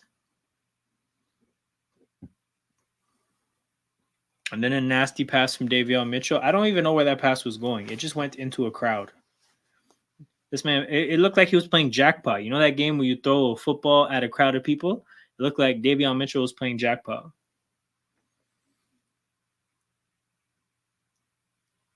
Why is the spotlight on them? That's weird. But yeah. Yeah, we got the next preseason game at 7 o'clock on Sunday. We will be live for that. Then, what do we have after that? We got the next one on Tuesday. We'll be live for that one as well. And then Friday. Actually, you know what? No, for Friday, I don't think I'll be able to do the Raptors game.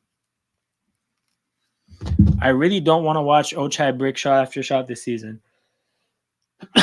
This is the thing. I'm really pissed that Jacoby Walter isn't going to be able to play right away, because I really wanted to see players put Ochai in a position where we can just officially have him be like trade filler. Like, the chunk of salary that exists in Bruce Brown and Ochai if Jacoby Walter started hooping, we could definitely package those salaries together and just get somebody else.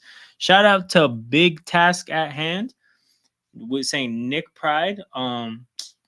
Take care of OG. I hope OG does well. I actually mentioned this earlier. It's funny you say this. This is Toronto Hoop Talk, not Raptors Hoop Talk. I have a Toronto slant to doing basketball content, but I do plan to do some other games for like just games that I want to watch, because something tells me these Raptors won't be worth watching for the entire year. So like I'm down to do, I talked about doing Thunder watch-alongs because of Shea, but I also want to do some Knicks games because of OG. I don't know if I care about Pacers games enough to watch to watch Pascal. And you know, it's weird. It's because like I don't want to watch Pacers games for Pascal that badly. I don't want to watch Nuggets games for Jamal Murray that badly.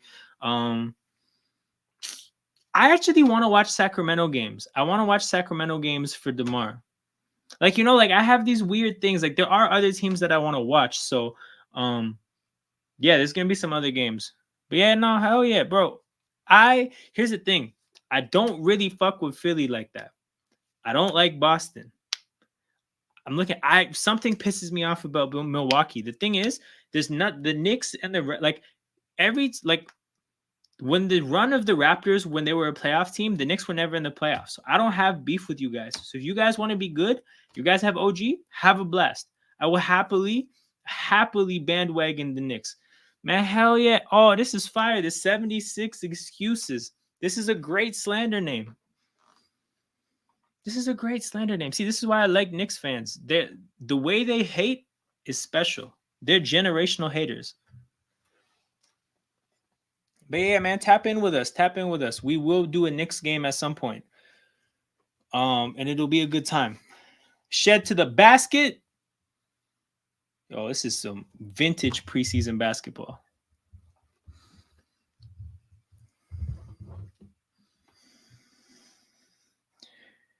But yeah, my guy has Knicks pride. Well, it must be fun to be a fan of the Knicks when they're good. How old are you, bro? Like, you don't have to say an exact age if you don't want to. But how old are you? Like, is this your first time in your life having the Knicks be a good basketball team?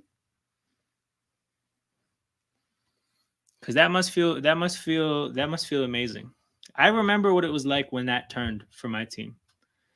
Like, when the Raptors had Vince Carter, I really low-key was a bit too young to really feel what that was like. When we had Chris Bosh, I didn't really take the playoffs seriously. When we first made the playoffs with Kyle and DeMar, that's when it really felt like, oh shit, my team can actually win games.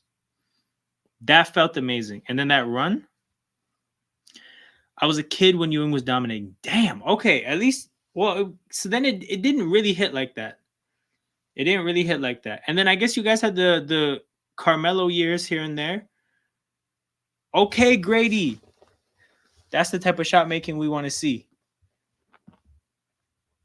Quick release, quick trigger. What they say? Oh, him and Quickly, they've been saying spray paint after they hit threes.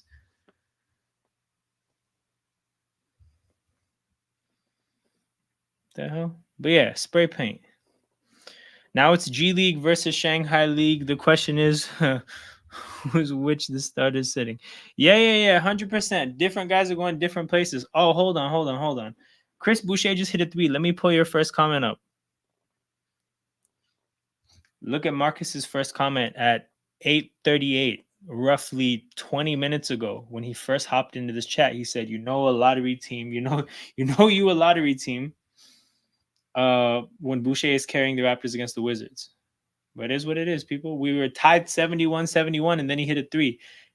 Jamal Shed misses. He's now 0 for 6, 0 for 5 from 3.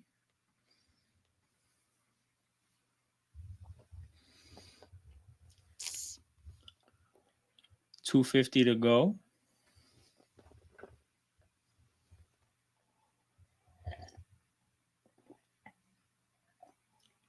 Kuzma. Thank God Kuzma is clearly drunk right now. He's missed some bad shots. Bro, Boucher hit another three. Where's the comment? I'm bringing it back up.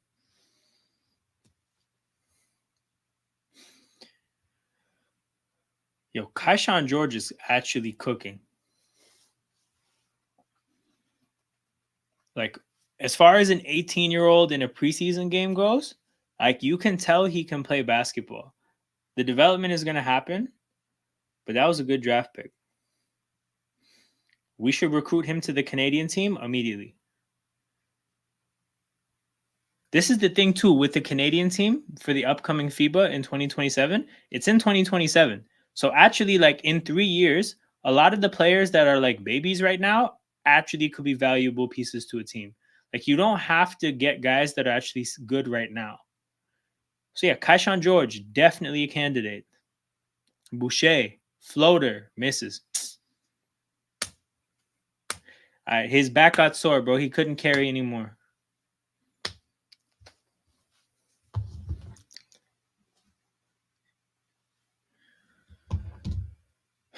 This Carrington guy gets left so open. That was so disrespectful, and he missed. So that makes sense. But that's so disrespectful how they left Carrington open. But how did they? Why did they leave Kispert open? Kispert attacks the closeout, gets to the free throw line. Well, I need this game to end.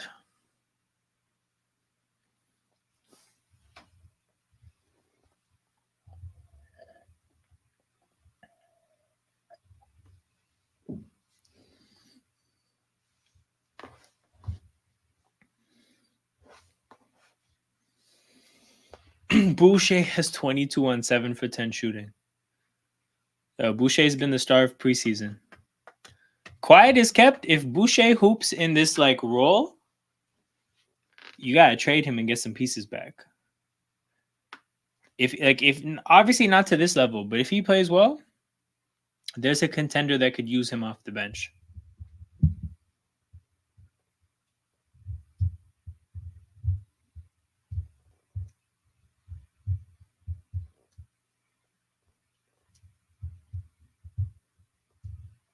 Grady, spray paint. Oh, he missed. Carton with the rebound.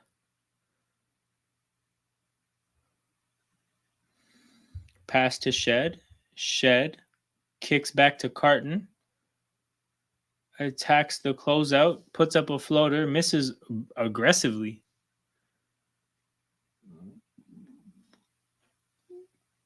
Goddamn. Kaishan George. Oh my god. The pump fake to open up the look, and he knocks the three down. Yeah, he looks like a player. He definitely looks like a player.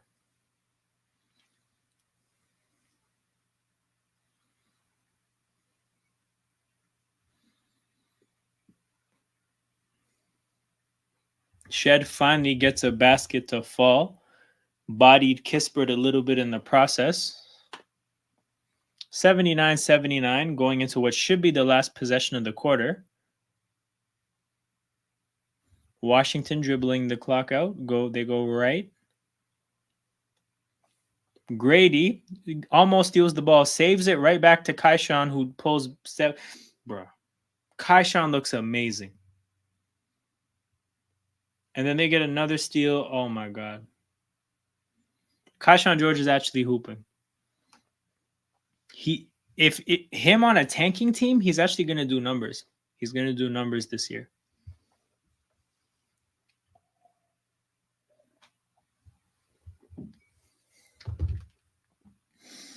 But yeah, people, shout out to the 10 people watching live. Make sure you hit that like button and subscribe to the channel too. Those are the two best ways to support content on YouTube. So if you appreciate what's going on, that's the best way to show it. We got the fourth quarter coming up. We're probably going to see end of the bench players from this point onwards. So the game might get a little bit grimy. But yeah, we got the game on Sunday against Boston. That'll be a good opportunity to really like see where this team is at. Obviously, we're not going to see RJ. We're probably going to see Scotty. Doesn't seem like we're going to get quickly back. So don't be surprised if we look horrible.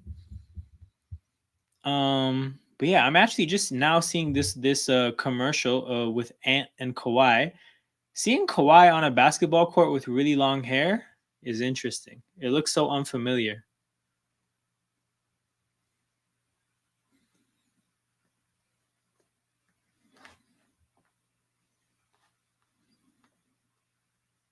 Damn.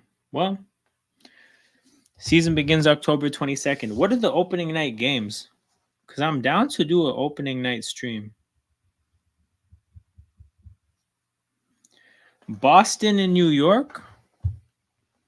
Timberwolves, Lakers. I don't want to do Timberwolves, Lakers.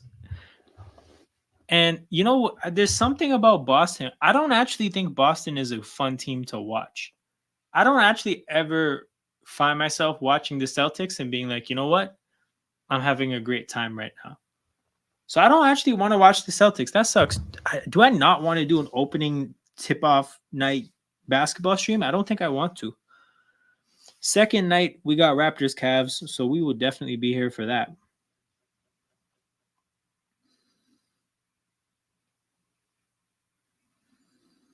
God damn.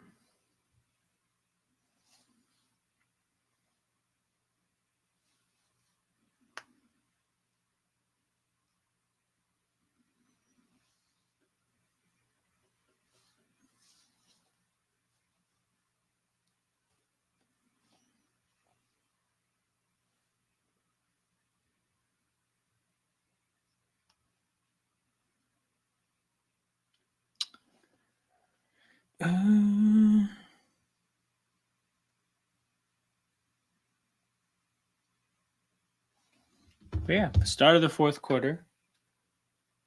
Raptors defense gave up 18 points in the first quarter, but then 30 plus in the second and third. So things went left quickly.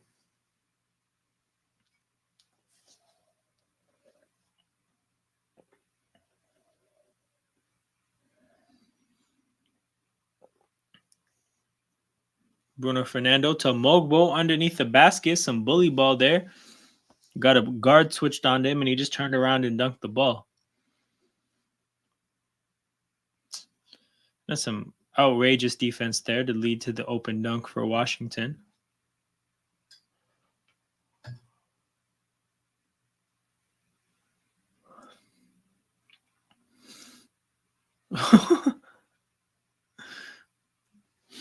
Out here doing dribble handoffs between Bruno Fernando and Mogbo. It looked really ugly, but then I think they called a foul on Washington. But if not, I feel like Mogbo was going to get called for like a up and down or a travel or something. It was on its way to something like that.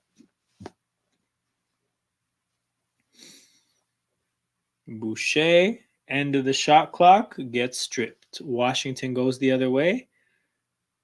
And Boucher actually tries to grift a foul on Washington. Jordan Poole, 19 minutes but no points. Welcome to the Jordan Poole experience. Really and truly, welcome to the Jordan Poole experience. It is not nice out here.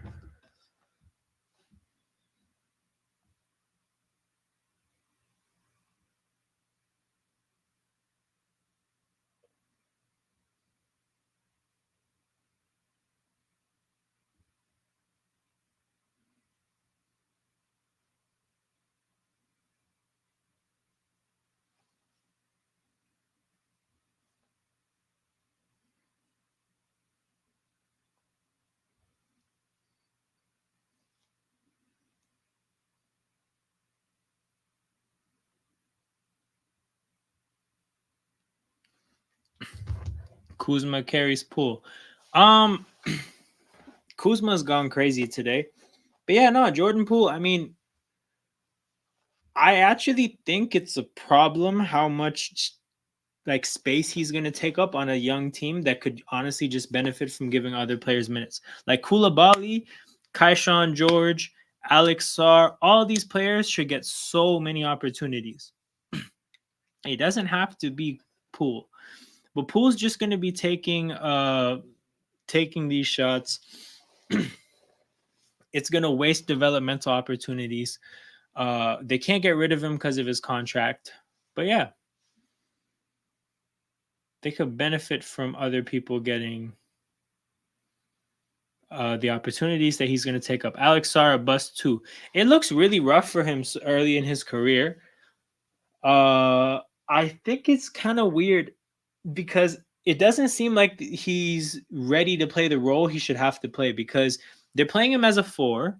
He plays beside Valanciunas. He played beside Valanciunas in the last game a lot, less so in this game. But like, I don't think he has the kind of skill set to be a 4. His only real opportunity to play a role that's good for him, I think, is him playing the 5. And they're not doing that for him this year. So like, he's playing out of position, and then by the time he plays in position, it'll take time to adjust to that as well. Like Alex Sarr, I think they're kind of putting him on a weird track where he doesn't really even have an opportunity to show who he is until year 3 or 4, and it's just unnecessary. Like, again, their plan for their young players seems a little bit strange. I think you got to get Poole and Kuzma out of the way to let the younger players play in the roles they're supposed to be in for the duration of their career. Problematic stats. Scotty Barnes 0 for 5 from 3. I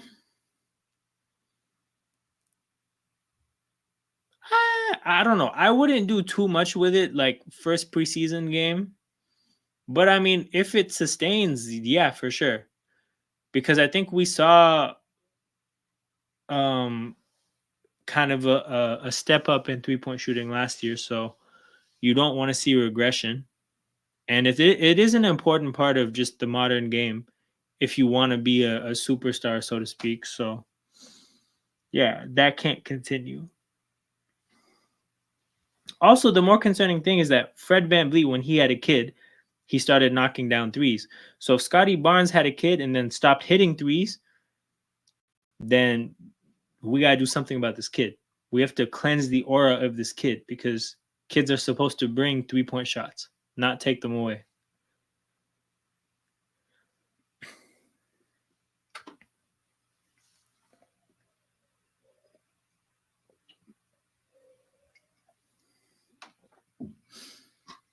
It's because he... Hey, Marcus said it, not me, people. I'm just going to leave this on the screen here. You guys can read it.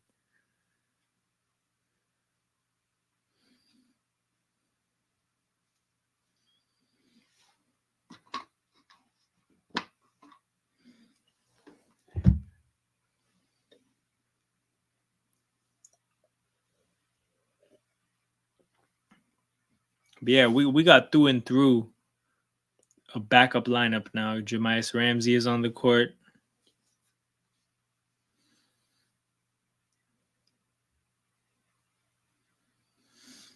Poole misses another shot. Poole's 0-point night continues.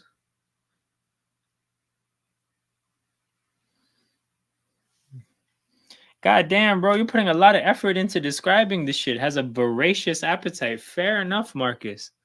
Fair enough, yeah. I mean, I'm sure she's pretty tired right now, but shit. This guy went off with the descriptions. Voracious appetite and drained.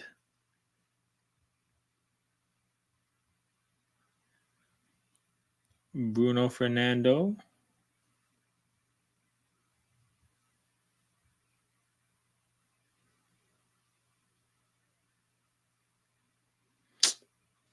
Senseless turnover from Jamias Ramsey. Not senseless, but like unnecessary. That's the better way to say it.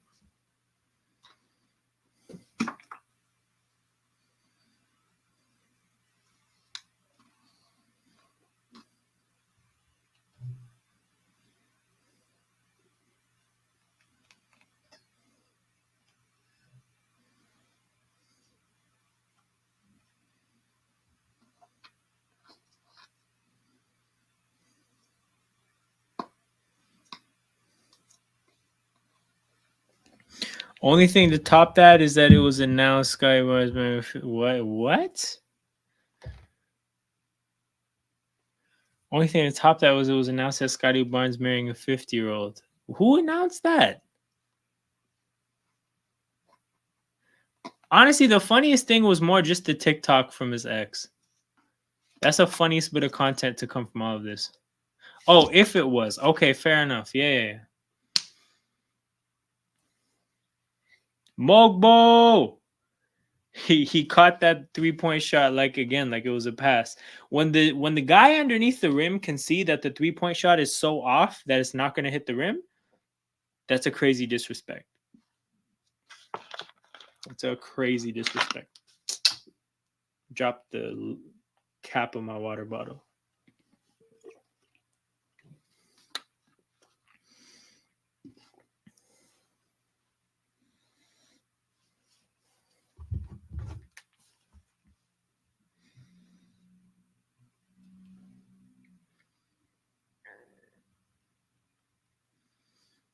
Wait, Jordan Poole scored?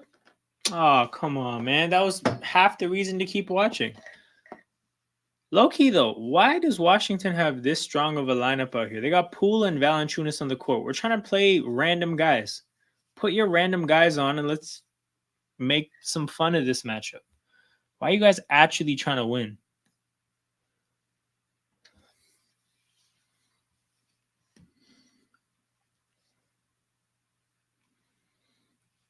Damn, Valanciunas is about to hit a free throw to give Washington a 6-point lead. We're actually so ass. Bruno Fernando and Brandon Carlson playing together. What the hell is this?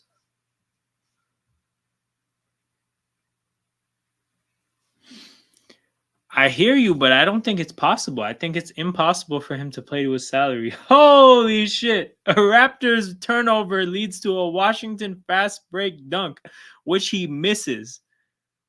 The other way, the Raptors can't hit a three.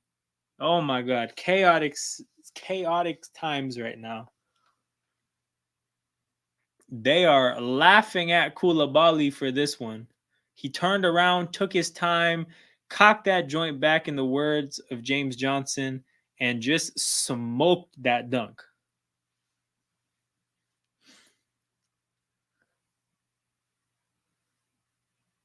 Valanciunas tipping it back in. Washington has an 8-point lead, and their bench is jumping around. A timeout from Darko, 7.5 minutes to go. This 7.5 minutes couldn't possibly go by quicker. I'm so ready to finish this up and keep it pushing for my Friday night.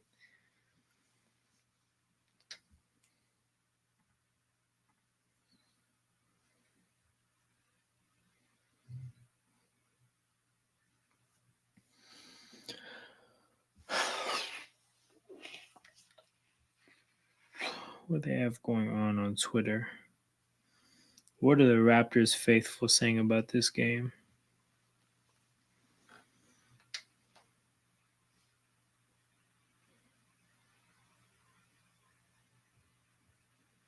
Mogbo with the screen seal dunk sequence. Been waiting for that one. I actually think we might get sent to God by Boston. That one might be bad.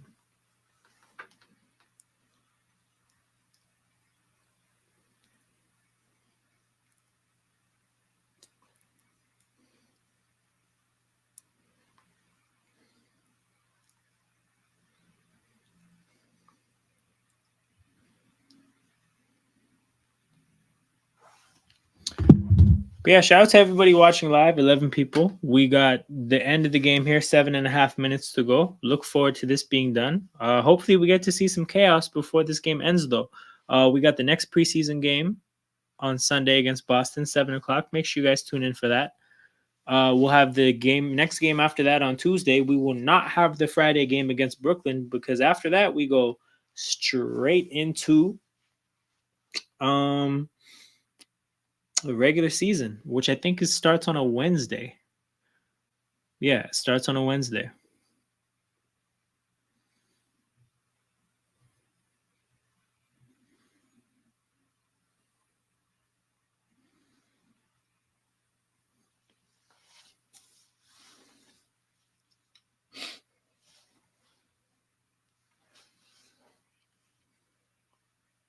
Damn. The commercial breaks with 7 minutes to go in a preseason game on a Friday night between two lottery teams, they go extra long. Like they just feel extra like just energy depleting.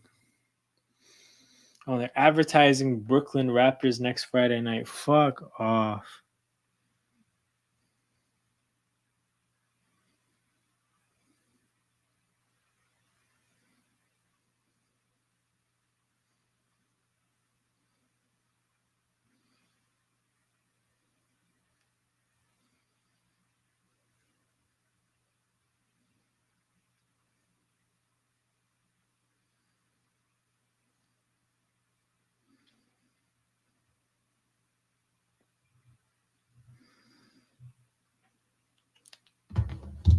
Look, I'm not joking. I think the Raptors are worse than the Wizards. I've heard I've heard some pretty negative things from this community about the game or about the team. So that doesn't sound too crazy to me.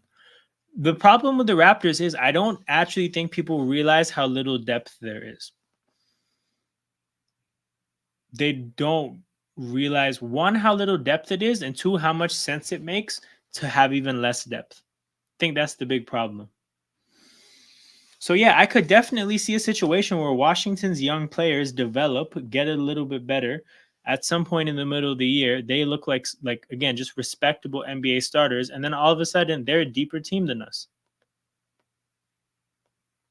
Like I mentioned what I mentioned earlier about wanting to do other teams' watch-alongs for a reason, because I do think the Raptors are going to become an ugly watch at some point.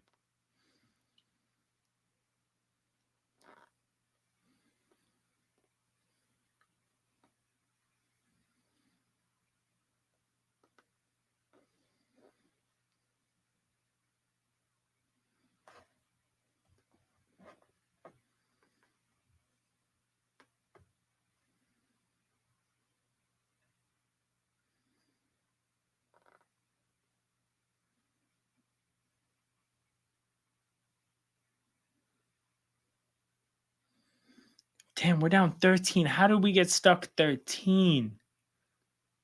Jemias Ramsey hits a three to knock it down 10, but being down 13 to Washington is just too agonizing. I'm gonna be honest. If they push it to 15, I'm just cutting this watch along short. These are the rules. If you go down 15 against the Wizards in preseason, I stop watching. Look, again, I don't make the rules up, people. I just enforce them. If the Raptors go down 15, we're just ending the stream.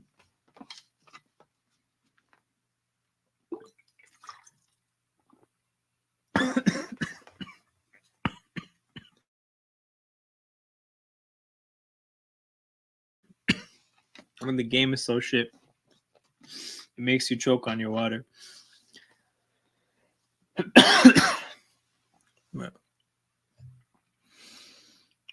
They couldn't even get the points there to put us out of our misery.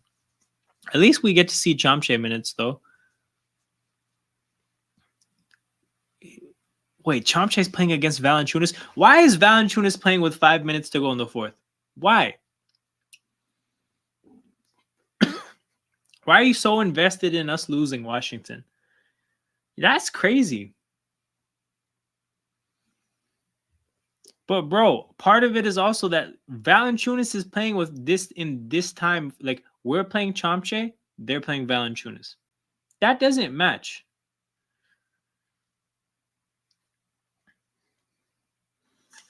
All right, it's a 12-point game.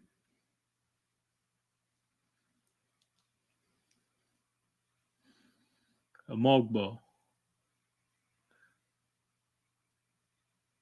gets fouled. Damn. No, I hear you, but bro, they don't even have. Think about it. We're playing. So we don't have Olynyk. At center, we played. Who do we start with? Pirtle.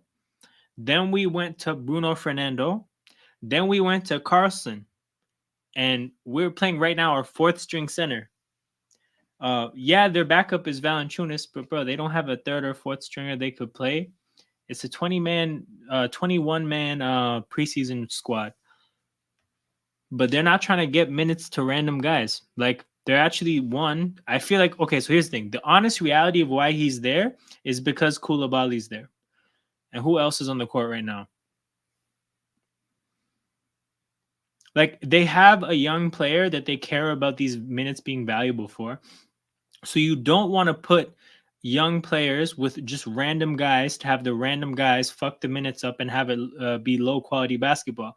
Like, you want young players to play with some competent players so that their minutes can be meaningful. So I think that's the real reason he's there. But the point is, like, when he's on the court and we have Chomche, yeah, we're getting smoked. We're gonna get smoked. Think about it. Chomche's a 905 player. Mogbo's probably a 905 player. Rodin is a 905 player. Jamias Ramsey, also a G Leaguer, like, realistically. And Battle's also going to... Like, we have the 905 playing right now, and they have Valanciunas on the court. They have Valanciunas and Koulibaly, a lottery pick.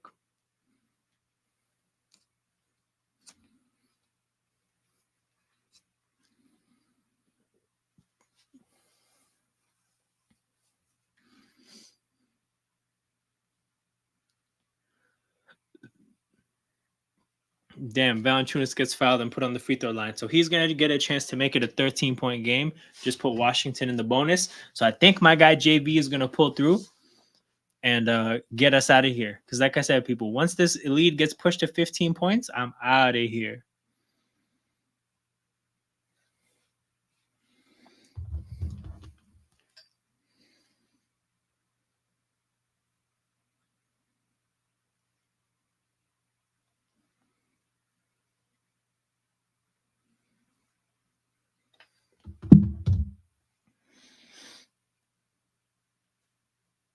Did he make the first one? I looked down to my phone.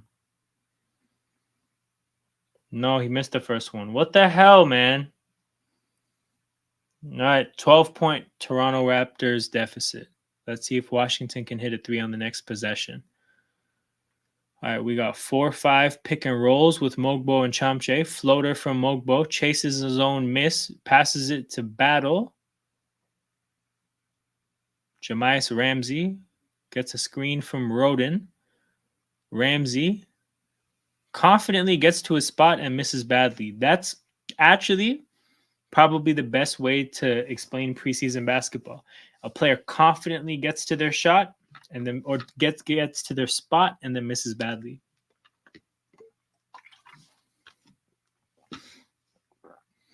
Oh, Washington got free throws in the bonus? Bet. Okay, they're going to push the lead to 14, and we are one possession away from freedom, people. One possession away from freedom.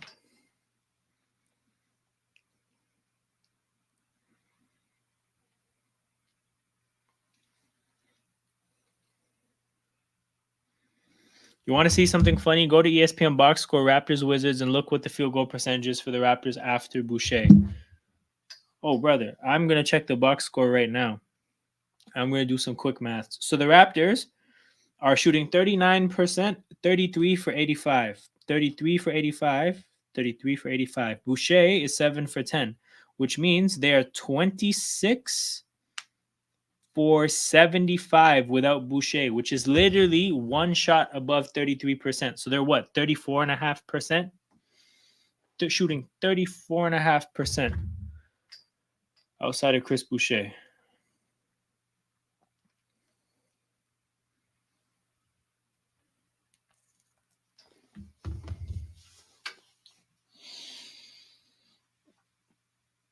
Yeah, it's gonna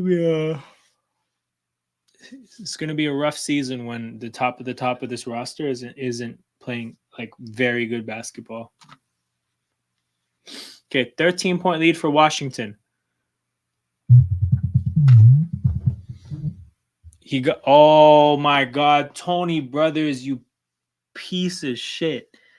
For Washington, he made the bucket to put it to 15, but then they called the foul on the floor and waved off the bucket. So now this asshole has to make 2 free throws to put us out of our misery. It could have been no free throws. Oh my God, he missed it too. My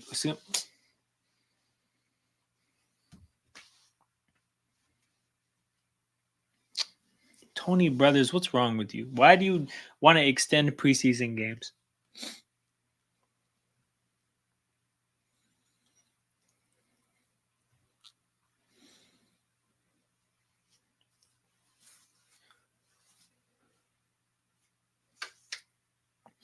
Chomche passes to Ramsey. Ramsey beats his man. Ramsey goes to the basket and smokes it. And then Mogbo pokes it out of bounds. So Washington, again, one possession away from freedom, people. One possession away. 105 to 91.